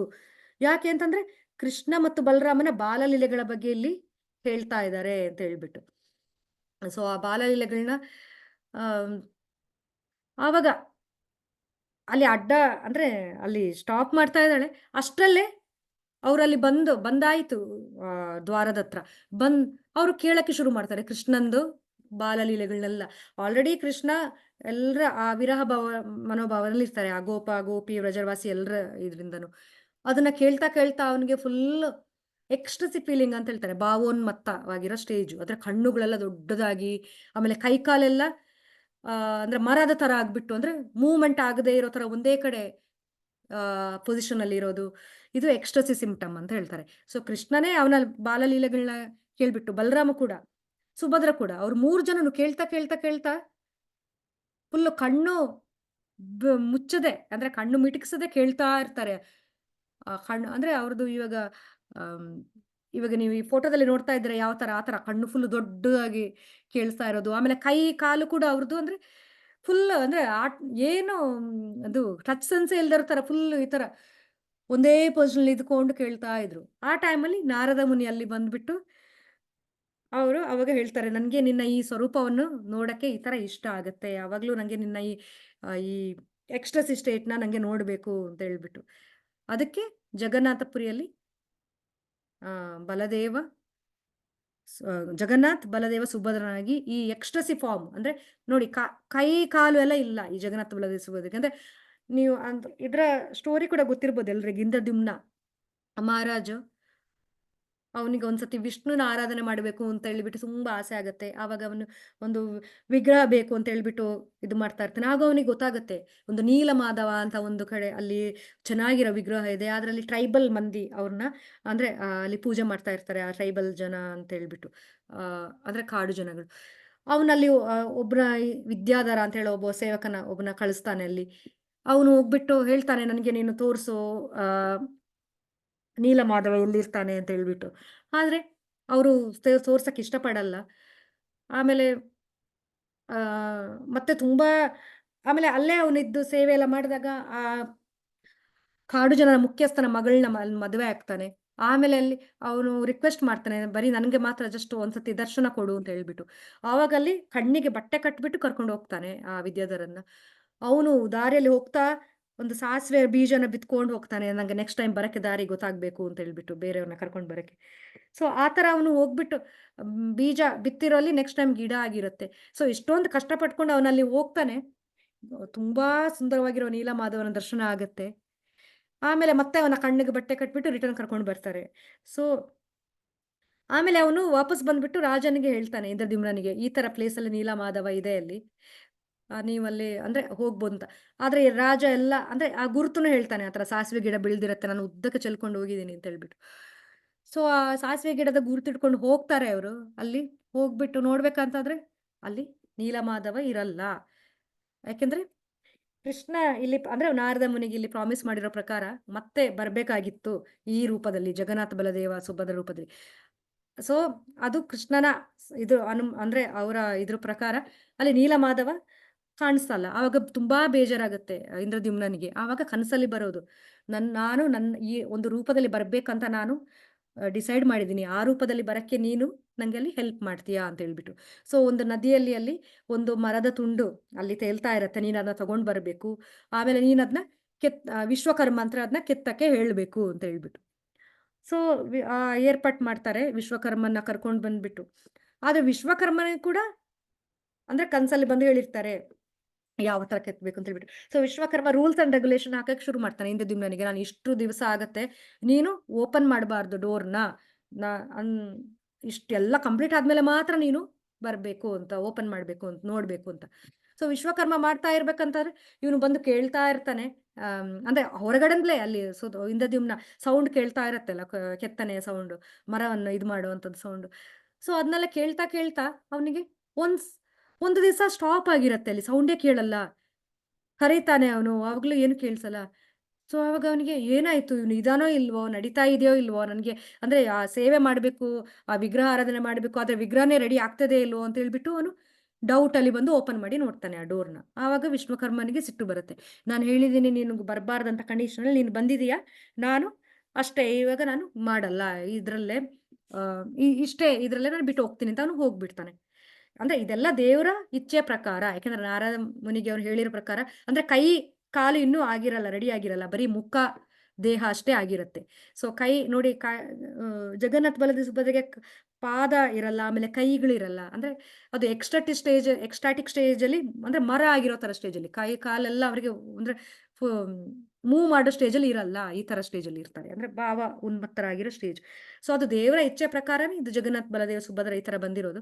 ವಿಶ್ವಕರ್ಮನಿಗೆ ಆ ತರ ಮಾಡೋ ತರ, ಅಂದ್ರೆ ಇಂದ್ರದ್ಯುಮ್ನನಿಗೆ ಅರ್ಧದಲ್ಲಿ ಬರೋ ತರ ಪ್ರಚೋದನೆ ಮಾಡೋದು ಅದೆಲ್ಲ ದೇವ್ರೇನೆ. ಆದ್ರೆ ಅದು ಇಂದ್ರದ್ಯುಮ್ನ ಮಹಾರಾಜಂಗೆ ಬೇಜಾರಾಗುತ್ತೆ. ಯಾಕೆ ಈ ತರ ಆಯ್ತು ಅಂತ ಹೇಳ್ಬಿಟ್ಟು. ಅದು ಆಮೇಲೆ ಕನಸಲ್ಲಿ ಬಂದು ಹೇಳ್ತಾರೆ, ನನಗೆ ಇದೇ ರೂಪದಲ್ಲಿ ಅಲ್ಲಿ ಪ್ರಕಟ ಆಗ್ಬೇಕಾಗಿತ್ತು, ನೀ ಇದೇ ರೂಪದಲ್ಲಿ ಆರಾಧನೆ ಮಾಡೋದನ್ನ ಕಂಟಿನ್ಯೂ ಮಾಡು ಅಂತ ಹೇಳ್ಬಿಟ್ಟು. ಸೊ ಜಗನ್ನಾಥಪುರಿಯಲ್ಲಿ ಈ ಜಗನ್ನಾಥ್ ಬಲದೇವ ಸುಭದ್ರ ಬರೋದು ಈ ರೂಪದಲ್ಲಿ. ಅದು ಅಂದ್ರೆ ಸ್ವ ಇಚ್ಛೆ ಪ್ರಕಾರನೇ, ಕೃಷ್ಣನ ಇಚ್ಛೆ ಪ್ರಕಾರನೇ ಬರೋದು. ಅಂದ್ರೆ ನಾರದ ಮುನಿಗೆ ಹೇಳೋದು, ಇದು ನನ್ನ ಅಂದ್ರೆ ತುಂಬಾ ಅಂದ್ರೆ ಕೃಷ್ಣನೇ ಎಕ್ಸ್ಟಟಿಕ್ರು, ಅಂದ್ರೆ ಕೃಷ್ಣನೇ ಕೃಷ್ಣನ ಲೀಲೆಗಳನ್ನ ಕೇಳ್ಬಿಟ್ಟು ಫುಲ್ಲು ಭಾವೋನ್ಮತ್ತವಾಗಿರೋ ಸ್ಟೇಜ್ ಇದು. ಸೊ ನಾರದ ಮುನಿಗೆ ಅಷ್ಟೇ ಇದನ್ನ ನೋಡಕ್ಕೆ ಇಷ್ಟ ಆಗಿತ್ತು ಆ ರೂಪನ್ನ. ಸೊ ಇದು ಪುರುಷೋತ್ತಮ ಕ್ಷೇತ್ರ ಅಂತ ಹೇಳೋದು. ಅದಕ್ಕೆ ಪುರುಷ ಉತ್ತಮ ಕ್ಷೇತ್ರ ಜಗನ್ನಾಥಪುರಿ ಧಾಮದಲ್ಲಿ ಈ ರೂಪದಲ್ಲಿ ಇರೋದು. ಸೊ ಬಲದೇವ ದರ್ಶನ ಆದ್ರೆ ಮಾಡ್ಕೊಂಡು ಬನ್ನಿ, ಟೆಂಪಲ್ಗೆ ಹೋಗ್ಬಿಟ್ಟು. ಸೊ ಎಲ್ರಿಗೂ ಬಲರಾಮ ಜಯಂತಿಯ ಶುಭಾಶಯಗಳು. ಬಲರಾಮ ಅಂದ್ರೆ ಗುರು ಯಾವಾಗ್ಲೂ ಸ್ಟ್ರಾಂಗ್ ಆಗಿರ್ತಾರೆ. ಸೊ ಗುರು ನಮ್ಗೆ ಒಂದೊಂದ್ಸರ್ತಿ ಇನ್ಸ್ಟ್ರಕ್ಷನ್ ಕೊಡ್ಬೇಕಾದ್ರೆ ತುಂಬಾ ಸ್ಟ್ರಿಕ್ಟ್ ಆಗಿ ಹೇಳ್ತಾರೆ. ಸೊ ನಾವು ಅದನ್ನ ಫಾಲೋ ಮಾಡ್ಬೇಕು. ಸೊ ಬೇರೆ ಬೇರೆ ರೀತಿಯಲ್ಲಿ ನಮ್ಗೆ ಮಾರ್ಗದರ್ಶನ ಕೂಡ ಕೊಡ್ತಾರೆ. ಒಂದ್ಸತಿ ರೋಮಹರ್ಷಣ ಅನ್ನೋ ಮುನಿ ಇದ್ರಂತೆ, ಅಂದ್ರೆ ಒಬ್ರು ಋಷಿ. ರೋಮಹರ್ಷಣ ಅಂದ್ರೆ ರೋಮಹರ್ಷಣ ಒಂದೇ ಹುಲ್ಲು ಕಡ್ಡಿಯಲ್ಲಿ ಕೊಂದು ಬಿಟ್ಟಿರೋದು ಬಲರಾಮ. ಯಾಕೆ ಅಂತಂದ್ರೆ ಬೇರೆಯವರಿಗೆ ತೋರ್ಸ್ಕೊಡಕ್ಕೋಸ್ಕರ, ಶಿಷ್ಯರು ಯಾವ ತರ ಇರಬೇಕು ಅಂತ ಹೇಳ್ಬಿಟ್ಟು. ಅಂದ್ರೆ ಅವನಲ್ಲಿ ಅಂದ್ರೆ ಕ್ಲಾಸ್ ತಗೋತಾ ಇರ್ತಾನೆ, ಆದ್ರೆ ಗುರುಗಳು ಬಂದಾಗ ಅವನು ಅಟ್ಲೀಸ್ಟ್ ನಮಸ್ಕಾರನೂ ಮಾಡಿಲ್ಲ. ಪ್ಲೇಸಿಂದ ಎದ್ದು ಅಂದ್ರೆ ಯೂಶಲಿ ಗುರುಗಳು ಬರ್ಬೇಕಾದ್ರೆ ನಾವು ನಮ್ಮ ಆಸನದಿಂದ ಎದ್ದು ಬಿಟ್ಟು ನಾವು ದಂಡೋತ್ ಪ್ರಣಾಮವನ್ನು ಮಾಡ್ತೀವಿ. ಅಂದ್ರೆ ಇವಾಗ ಮಹಾರಾಜ ಎಲ್ಲ ಬಂದಾಗ ನಾವು ಯಾವುದೇ ಪೊಸಿಷನ್ ಇರ್ಲಿ, ನಾವು ಫುಲ್ ಸಾಷ್ಟಾಂಗ ನಮಸ್ಕಾರ ಅಂದ್ರೆ ದಂಡವತ್ ಪ್ರಣಾಮನ ನಾವು ಮಾಡ್ಬಿಡ್ತೀವಿ ನಮ್ಮ ದೀಕ್ಷಾ ಗುರು ಬಂದಾಗ. ಆದ್ರೆ ರೋಮಹರ್ಷಣ ಅದನ್ನ ಮಾಡಕ್ಕೆ ಅವನು ಮಿಸ್ ಮಾಡಿದ. ಇಲ್ಲಿ ಬಲರಾಮ ಅಂದ್ರೆ ಪ್ರತಿಷ್ಠೆಯನ್ನ, ಗೌರವವನ್ನ ಎಕ್ಸ್ಪೆಕ್ಟ್ ಮಾಡ್ತಾರೆ ಅಂತ ಅಲ್ಲ, ಬೇರೆಯವರಿಗೆ ಲೆಸನ್ ತೋರ್ಸಕ್ಕೋಸ್ಕರ ಶಿಷ್ಯರು ಯಾವ ತರ ಬಿಹೇವ್ ಮಾಡ್ಬೇಕು ಅವನು ನಿಗ್ಲೆಕ್ಟ್ ಮಾಡ್ದ. ಗುರುಗಳಲ್ಲಿ ಅಂದ್ರೆ ಅವನು ಕ್ಲಾಸ್ ಕೊಡ್ತಾ ಇರ್ಬೋದು ಬೇರೆಯವರಿಗೆ, ಆದ್ರೆ ಅವನು ಗುರು ಬಂದಾಗ ಅಟ್ಲೀಸ್ಟ್ ನಮಸ್ಕಾರ ಆದ್ರೂ ಮಾಡ್ಬೋದಾಗಿತ್ತು. ಅದು ಯೂಶಲಿ ಆಸನದಿಂದ ಎದ್ದು ನಿಂತು ನಮಸ್ಕಾರ ಮಾಡಿ ಅಡ್ಡ ಬೀಳ್ಬೇಕು, ಅದು ಮಾಡಿಲ್ಲ ಅಂತ ಹೇಳ್ಬಿಟ್ಟು ಸಿಟ್ಟಲ್ಲಿ ರೋಮಹರ್ಷನನ್ನು ಅಂದ್ರೆ ಒಂದು ಹುಲ್ಲು ಕಡ್ಡಿ, ಅಂದ್ರೆ ಬಲರಾಮನಿಗೆ ಎಷ್ಟು ಶಕ್ತಿ ಇದೆ, ಬರೀ ಒಂದು ಹುಲ್ಲು ಕಡ್ಡಿ ತೆಗೆದ್ಬಿಟ್ಟು ಅವನ ಕತ್ತನ್ನ ಕಟ್ ಮಾಡಿಬಿಟ್ಟ ಅಂತ ಹೇಳ್ಬಿಟ್ಟು. ಅದು ಅಂದ್ರೆ ಎಲ್ಲರೂ ಅದನ್ನ ತಪ್ಪು ಅರ್ಥ ಮಾಡ್ಕೊಂತಾರೆ ಯೂಶಲಿ. ಯಾಕೆ ಅಷ್ಟು ನಿತ್ಯಾನಂದ ಪ್ರಭು ಬಂದಾಗ ಬಲರಾಮನೇ ನಿತ್ಯಾನಂದ ಪ್ರಭು ಬಂದಾಗ ಎಷ್ಟು ದಯೆ, ಅಂದ್ರೆ ಈ ಜಗಾಯಿಮದಾಯ್ ಅವನ್ನ ಕೊಲ್ಲಕ್ಕೆ ನೋಡಿದ್ರೆ ಕೂಡ ಅಂದ್ರೆ ಹೊಡೆದ್ರು ಆ ಪಾಟ್, ಒಂದು ಮಣ್ಣಿನ ಮಡಿಕೆ ತಗೊಂಡು, ಆದ್ರೂ ಕೂಡ ನಿತ್ಯಾನಂದ ಬ್ಲಡ್ ಸುರಿಸ್ಕೊಂಡು ಮತ್ತೆ ಮತ್ತೆ ಅವ್ರ ಹತ್ರ ಹೇಳ್ತಾ ಇದ್ದಾರೆ, ನೀನು ಹರಿನಾಮ ಜಪ ಮಾಡು ಹೇಳ್ಬಿಟ್ಟು. ಅಷ್ಟು ಕರುಣೆಯ ಅವತಾರ ಅದು ನಿತ್ಯಾನಂದ. ಅದೇ ಬಲರಾಮ ನಿತ್ಯಾನಂದಾಗಿ ಬಂದಾಗ ಅಷ್ಟು ಕರುಣೆಯ ಅವತಾರ. ಆದ್ರೆ ಬಲರಾಮ ಬಂದಾಗ ಯಾಕಷ್ಟು ಸಿಟ್ಟಲ್ಲಿ ವರ್ತಿಸಿರೋದು ಅಂತ ಅಂದ್ರೆ ಡೌಟ್, ಅಂದ್ರೆ ಕ್ವಶನ್ ಕೇಳ್ಬೋದು. ಅಂದ್ರೆ ಇದು ಎಲ್ರಿಗೂ ತೋರ್ಸಕ್ಕೆ ಗುರು ಯಾವ ತರ ಶಿಷ್ಯನಿಗೆ ನಿಂದ ಅಂದ್ರೆ ಎಕ್ಸ್ಪೆಕ್ಟ್ ಮಾಡ್ತಾರೆ ಅಂತ, ಅದು ಒಂದು. ಆಮೇಲೆ ಗುರು ಯಾವಾಗ್ಲೂ ಅವರ ಅಂದ್ರೆ ಪತೀತ ಅಂತಂದ್ರೆ ಯಾರು ಫಾಲನ್ ಇರ್ತಾರೋ, ಯಾರು ತುಂಬಾ ಅಧಮ ಇರ್ತಾರೋ ಅವ್ರ ಮೇಲೆ ಜಾಸ್ತಿ ಕರುಣೆ ತೋರಿಸ್ತಾರೆ. ಸೊ ದುರ್ಯೋಧನ ಮೇಲೆ ಬಲರಾಮ ಜಾಸ್ತಿ ಯಾವಾಗ್ಲೂ ಯಾಕೆ ಇದು ಮಾಡೋದು ಅಂತ ಕೇಳ್ಬೋದು. ಯಾಕಂದ್ರೆ ದುರ್ಯೋಧನ ತುಂಬಾ ಕೆಟ್ಟವನು. ಸೊ ಅವನು ಒಳ್ಳೇದಾಗ್ಬೇಕು ಅಂತ ಹೇಳ್ಬಿಟ್ಟು, ಅಂದ್ರೆ ಗುರುಗಳಿಗೆ ಯಾವಾಗ್ಲೂ ಕೆಟ್ಟರಂತಂದ್ರೆ ಪತಿತರ ಮೇಲೆ ಅವ್ರನ್ನ ಪಾವನ ಮಾಡ್ಬೇಕು ಅನ್ನೋ ಅವ್ರಿಗೆ ಇದು ಇರುತ್ತೆ ಜಾಸ್ತಿ. ಅದು ಒಂದು. ಆಮೇಲೆ ಬಲರಾಮ ಆ, ಇವಾಗ ಈ ಕುರುಕ್ಷೇತ್ರದ ಇದರಲ್ಲಿ ಬಲರಾಮ ಬರಕ್ಕೆ ಇಷ್ಟಪಡಲ್ಲ. ಅವನು ಅಂದ್ರೆ ಆ ಟೈಮಲ್ಲಿ ತೀರ್ಥಯಾತ್ರಕ್ಕೆ ಹೋಗಿರ್ತಾನೆ ಅಂತ ಕೇಳಿದೀವಿ ನಾವು. ಇನ್ನೊಂದು ಬಲರಾಮನಿಗೆ ರೇವತಿ ಅನ್ನೋ ಅಂದ್ರೆ ಅವ್ರದ್ದು ಕಾನ್ಸರ್ಟ್ ಅಂತ ಹೇಳ್ಬೋದು. ಅವ್ರದ್ದು ಅಂದ್ರೆ ಮದುವೆ ಆಗಿರೋದು ರೇವತಿ ಜೊತೆ. ಒಂದ್ಸತಿ ಬ್ರಹ್ಮ, ಒಂದು ರಾಜ ಇರ್ತಾನೆ, ಅವನ ಹೆಸರು ಮರ್ತೋಯ್ತು. ಆ ರಾಜ ಮಗಳಿಗೆ ಅವನು ಸತ್ಯಯುಗದಲ್ಲಿ ಇರೋದು ಆ ರಾಜ. ನನ್ನ ಮಗಳಿಗೆ ಸೂಟ್ ಆಗೋ ಒಂದು ಇದು ಬೇಕು, ರೇವತಿಗೆ ಸೂಟ್ ಆಗುವಂಥದ್ದು ಹುಡುಗ ಬೇಕು ಅಂತ ಹೇಳ್ಬಿಟ್ಟು ಹೋಗಿ ಬ್ರಹ್ಮನ ಕೇಳ್ತಾನಂತೆ. ಆವಾಗ ಬ್ರಹ್ಮ ಹೇಳ್ತಾನೆ, ಅಂದ್ರೆ ಸರಿ, ನಿನ್ಗೆ ಬಲರಾಮ ಜೊತೆ ಅಂದ್ರೆ ಅವ್ನು ಸತ್ಯಯುಗ ಅಂತ ಆಯ್ತು, ನಿನ್ಗೆ ಸೂಕ್ತವಾಗಿರೋ ಇದನ್ನ ಹುಡುಕೆ ನಾನು ಹೆಲ್ಪ್ ಮಾಡ್ತೀನಿ ಅಂತ ಬ್ರಹ್ಮ ಹೇಳಿ ವಾಪಸ್ ಕಳಿಸ್ತಾನೆ. ಅವನು ವಾಪಸ್ ಬರೋಷ್ಟರಲ್ಲಿ ಸತ್ಯಯುಗ ಹೋಗಿ ದ್ವಾಪರ ಯುಗ ಬಂದಿರತ್ತೆ ಅಂತೆ. ಸೊ ಆವಾಗ ಆಮೇಲೆ ಬ್ರಹ್ಮ ಹೇಳ್ತಾನೆ, ಇನ್ನು ಬಲರಾಮನ ಅಂದ್ರೆ ರೇವತಿಗೆ ಬಲರಾಮನ ಮದುವೆ ಮಾಡ್ಕೊಡು ಅಂತ ಹೇಳ್ಬಿಟ್ಟು. ಆಮೇಲೆ ಮದುವೆ ಮಾಡ್ಕೊಟ್ಟಾಗ ಅಂದ್ರೆ ಸತ್ಯಯುಗದ ಪರ್ಸನಾಲಿಟಿನೂ ದ್ವಾಪರ ಯುಗದ ಪರ್ಸನಾಲಿಟಿನೂ ಡಿಫ್ರೆಂಟ್ ಇರುತ್ತೆ ಅಂತ ಹೇಳ್ತಾರೆ. ಅಂದ್ರೆ ಎಲ್ಲಾ ರೀತಿಯಲ್ಲೂ ಡಿಫ್ರೆಂಟ್ ಇರ್ತಾರೆ, ಸೈಜಲ್ಲಿ ಕೂಡ ಡಿಫ್ರೆಂಟ್ ಇರ್ತಾರೆ. ಸೊ ರೇವತಿ ತುಂಬಾ ಉದ್ದ ಇದ್ಲಂತೆ, ತುಂಬಾ ಅಂದ್ರೆ ಗಾತ್ರದಲ್ಲಿ ತುಂಬಾ ದೊಡ್ಡದಂತ ಹೇಳ್ಬೋದು. ಬಲರಾಮ ಅವರ ಹಲ ಹಿಡ್ಕೊಂಡ್ಬಿಟ್ಟು ಅಂದ್ರೆ ತಲೆಗೆ ಪ್ರೆಸ್ ಮಾಡಿದಾಗ ಅವಳು ಸೂಟ್ ಆಗಿರೋ ಸ್ಮಾಲ್ ಅಂದ್ರೆ ಗಾತ್ರದಲ್ಲಿ ಬಲರಾಮನಿಗೆ ಸೂಟ್ ಆಗೋ ಇದರಲ್ಲಿ ಅಂದ್ರೆ ಚೇಂಜ್ ಆದ್ಲು ಅಂತ ಕೂಡ ಕೇಳ್ತೀವಿ ನಾವು ಕಥೆಯಲ್ಲಿ ರೇವತಿ. ಆಮೇಲೆ ಅಂದ್ರೆ ಬಲರಾಮ ಯಾವಾಗ್ಲೂ ಗುರುತತ್ವ ಅಂದ್ರೆ ಗುರುಗಳನ್ನ ಅಂದ್ರೆ ನಮ್ಗೆ ಸಾಕ್ಷಾತ್ ಹರಿತ್ವೇನ ಸಮಸ್ತ ಶಾಸ್ತ್ರ ಅಂತ ಹೇಳ್ತಾರೆ. ಅಂದ್ರೆ ಹರಿನೇ ಗುರು ಅಂದ್ರೆ ಗುರುವಾಗಿ ಬಂದು ನಮ್ಗೆ ಬೋಧನೆ ಮಾಡ್ತಾರೆ. ಅದೇ ತರ ಅಂದ್ರೆ ಹರಿನೇ ಅಂದ್ರೆ ಬಲರಾಮನ ಫಾರ್ಮೇ ಗುರುವಾಗಿ ಬಂದ್ಬಿಟ್ಟು ನಮ್ಗೆ ಅಜ್ಞಾನವನ್ನೆಲ್ಲ ದೂರ ಮಾಡಿ ನಮ್ಗೆ ಹೆಲ್ಪ್ ಮಾಡ್ತಾರೆ ಅಂತ ಹೇಳ್ಬಿಟ್ಟು. ಸೊ ಎಲ್ರಿಗೂ ಬಲರಾಮ ಪೂರ್ಣಿಮದ ಶುಭಾಶಯಗಳು. ಎಲ್ರು ಇವತ್ತು ಹರೇ ಕೃಷ್ಣ ನಾಮವನ್ನ ಅಂದ್ರೆ ನಾವು ಹರೇ ರಾಮ ಹೇಳ್ಬೇಕಂತಂದ್ರೆ ಆ ರಾಮ ಕೂಡ ಬಲರಾಮವನ್ನು ಕೂಡ ಹೇಳತ್ತೆ ಅಂತ ಹೇಳ್ತಾರೆ ಕೆಲವರು ಆಚಾರ್ಯ. ಅಂದ್ರೆ ಶ್ರೀರಾಮನು ಕೂಡ ಅಂದ್ರೆ 3 ತರದ ರಾಮ ಇದ್ದಾರೆ, 3 ರಾಮ. ಒಂದು ಬಲರಾಮ, ಇನ್ನೊಂದು ಶ್ರೀರಾಮ, ಇನ್ನೊಂದು ಪರಶುರಾಮ. ಈ ಭಕ್ತಿ ಸಿದ್ಧಾಂತ ಸರಸ್ವತಿ ಅಂದ್ರೆ ಗೌಡಿಯರು ಹೇಳ್ತಾರೆ, ನಾವು ಹರೇ ಕೃಷ್ಣ ಕೃಷ್ಣ ಕೃಷ್ಣ ಹರೇ ಹರೇ, ಹರೇ ರಾಮ ರಾಮ ರಾಮ ಹರೇ ಹರೇ. ಆ ರಾಮ ಬಲರಾಮನನ್ನು ಅದು ಸೂಚಿಸೋದು ಅಂತ ಹೇಳ್ತಾರೆ ಆಕ್ಚುಲಿ. ಅಂದ್ರೆ ಎಲ್ಲನೂ ಒಂದೇ, ರಾಮ ಬಲರಾಮ ಅಂದ್ರೆ ರಾಮನ ಅಂದ್ರೆ ದೇವರೇ ಬೇರೆ ಬೇರೆ ರೂಪದಲ್ಲಿ ಬಂದಿರೋದು. ನಾವು ಬಲರಾಮ ಮತ್ತೆ ಕೃಷ್ಣಲ್ಲಿ ಡಿಫ್ರೆನ್ಸ್ ಆತರ ಮಾಡಬಾರ್ದು, ಅಥವಾ ರಾಮದ ಯಾವುದೇ ಅವತಾರದಲ್ಲಿ ಕೂಡ ಡಿಫ್ರೆನ್ಶಿಯೇಟ್ ಮಾಡಬಾರ್ದು. ದೀಪಾರ್ಚಿರೇವ ಹಿ ದಶಾಂತರಮಪ್ಯುಪೇತ್ಯ, ದೀಪಾರ್ಚಿರೇವ ಸಮಾನ ಧರ್ಮ ವಿರುತ ಸಮಾನ ಧರ್ಮ ಅಂತ ಬ್ರಹ್ಮ ಸಂಹಿತೆಯಲ್ಲಿ ಹೇಳಿದಾರಲ್ಲ. ಅಂದ್ರೆ ಒಂದು ದೀಪದಿಂದ ಇನ್ನೊಂದು ದೀಪವನ್ನು ನಾವು ಹಚ್ತೀವಿ ಅಲ್ಲ, ಒಂದು ಕ್ಯಾಂಡ್ಲಿಂದ ಇನ್ನೊಂದು ಕ್ಯಾಂಡ್ಲ್ ಹಚ್ಚಿದಾಗ ನಮ್ಗೆ ಡಿಫ್ರೆನ್ಶಿಯೇಟ್ ಮಾಡಕ್ ಆಗಲ್ಲ. ಬೇರೆ ಬೇರೆ ಕ್ಯಾಂಡ್ಲಿ ಎಲ್ಲ ಕ್ಯಾಂಡ್ಲುನು ಅಂದ್ರೆ ಸೇಮ್ ಇರೋ ಕ್ಯಾಂಡ್ಲ್ ಇದ್ರೆ ಎಲ್ಲ ಕ್ಯಾಂಡ್ಲು ಸೇಮ್, ಒಂದು ದೀಪ ಇನ್ನೊಂದು ದೀಪ ಎಲ್ಲ ಸೇಮ್ ತರಾನೇ ಪ್ರಕಾಶವನ್ನು ಕೊಡುತ್ತೆ. ಅದೇ ತರ ನಾವು ಡಿಫ್ರೆನ್ಶಿಯೇಟ್ ಮಾಡಬಾರ್ದು. ಕೃಷ್ಣ ಬಲರಾಮ ಅಥವಾ ಅರಾಮ ಇರ್ಲಿ ಅಥವಾ ಏನೇ ಇರ್ಲಿ, ಅಂದ್ರೆ ಅವರ ಇದ್ರಲ್ಲಿ ಶಕ್ತಿಯಲ್ಲಿ ಎಲ್ಲ ಸೇಮೇ ಅಂತ ಹೇಳ್ಬಿಟ್ಟು. ಅಂದ್ರೆ ಗುಣಗಳಲ್ಲಿ ಡಿಫ್ರೆಂಟ್ ಇರ್ಬೋದು, ಪ್ರಭಾವ ಪ್ರಕಾಶ ವಿಲಾಸ ಅಂದ್ರೆ ವೈಭವ ಪ್ರಕಾಶ ಆಗಿ ಬಂದಾಗ ಸ್ವಯಂ ರೂಪ ಆಗಿ ಬರ್ತಾರೆ, ಇನ್ನೊಂದು ಅದರ ಬೇರೆ ಬೇರೆ ರೂಪ ಆಗಿ ವಿಸ್ತಾರ ಆಗ್ತಾರೆ. ಅಂದ್ರೆ ಗುಣಗಳಲ್ಲಿ ಸ್ವಲ್ಪ ಚೇಂಜ್ ಇರ್ಬೋದು. ಕೃಷ್ಣ ಮಾತ್ರ ಎಲ್ಲದಕ್ಕಿಂತ ಗುಣಗಳಲ್ಲಿ ಜಾಸ್ತಿ, ಪ್ರೇಮ ಮಾಧುರಿ, ರೂಪ ಮಾಧುರಿ, ವೇಣು ಮಾಧುರಿ, ಲೀಲಾ ಮಾಧುರಿ, ಈ ತರ ಬೇರೆ ಗುಣಗಳಲ್ಲಿ ಜಾಸ್ತಿ ಇದ್ದಾರೆ. ಇವಾಗ ನೀವು ವಿಷ್ಣು ಅಲ್ಲಿ ಇವಾಗ ವಿಷ್ಣು ಯಾವ ಅಂದ್ರೆ ವೇಣು ಮಾಧುರಿ ಎಲ್ಲ ನಿಮ್ಗೆ ನೋಡಕ್ಕೆ ಸಿಗಲ್ಲ, ಪ್ರೇಮ ಮಾಧುರಿ ಕೂಡ ಇಲ್ಲ.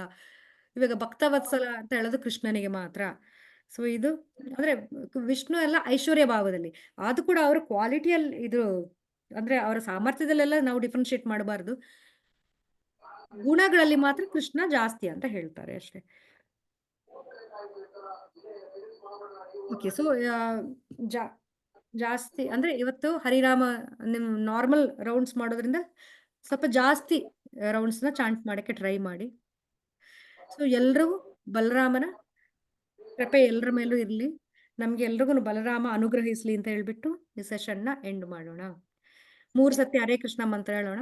ಹರೇ ಕೃಷ್ಣ ಹರೇ ಕೃಷ್ಣ ಹರೇ ಕೃಷ್ಣ ಕೃಷ್ಣ ಕೃಷ್ಣ ಹರೇ ಹರೇ ಹರೇ ರಾಮ ಹರೇ ರಾಮ ರಾಮ ರಾಮ ಹರೇ ಕೃಷ್ಣ ಹರೇ ಕೃಷ್ಣ ಕೃಷ್ಣ ಕೃಷ್ಣ ಹರೇ ಹರೇ ಹರೇ ರಾಮ ರಾಮ ಹರೇ ಕೃಷ್ಣ ಹರೇ ಕೃಷ್ಣ ಕೃಷ್ಣ ಹರೇ ಕೃಷ್ಣ ಕೃಷ್ಣ ಕೃಷ್ಣ ಹರೇ ಹರೇ ರಾಮ ಹರೇ ರಾಮ ರಾಮ ರಾಮ ಹರೇ ಹರೇ ಮಾತಾಜಿ ಹರೇ ಕೃಷ್ಣ ಧನ್ಯವಾದಗಳು ಮಾತಾಜಿ.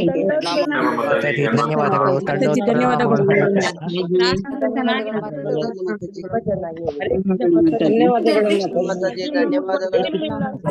ರೆಕಾರ್ಡಿಂಗ್ ಸ್ಟಾಪ್ ಮಾಡಿ ಮಾತಾಜಿ.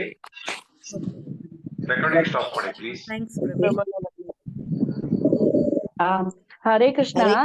ಆಕ್ಚುಲಿ ನಮ್ಗೆ ನಾಳೆ ಬಲರಾಮ ಜಯಂತಿ, ಅವರಿಗೆ US ಅಲ್ಲಿ ಇವತ್ತೇ ಬಲರಾಮ ಜಯಂತಿ. ಹಾ ಹೌದು. ಹರೇ ಕೃಷ್ಣ.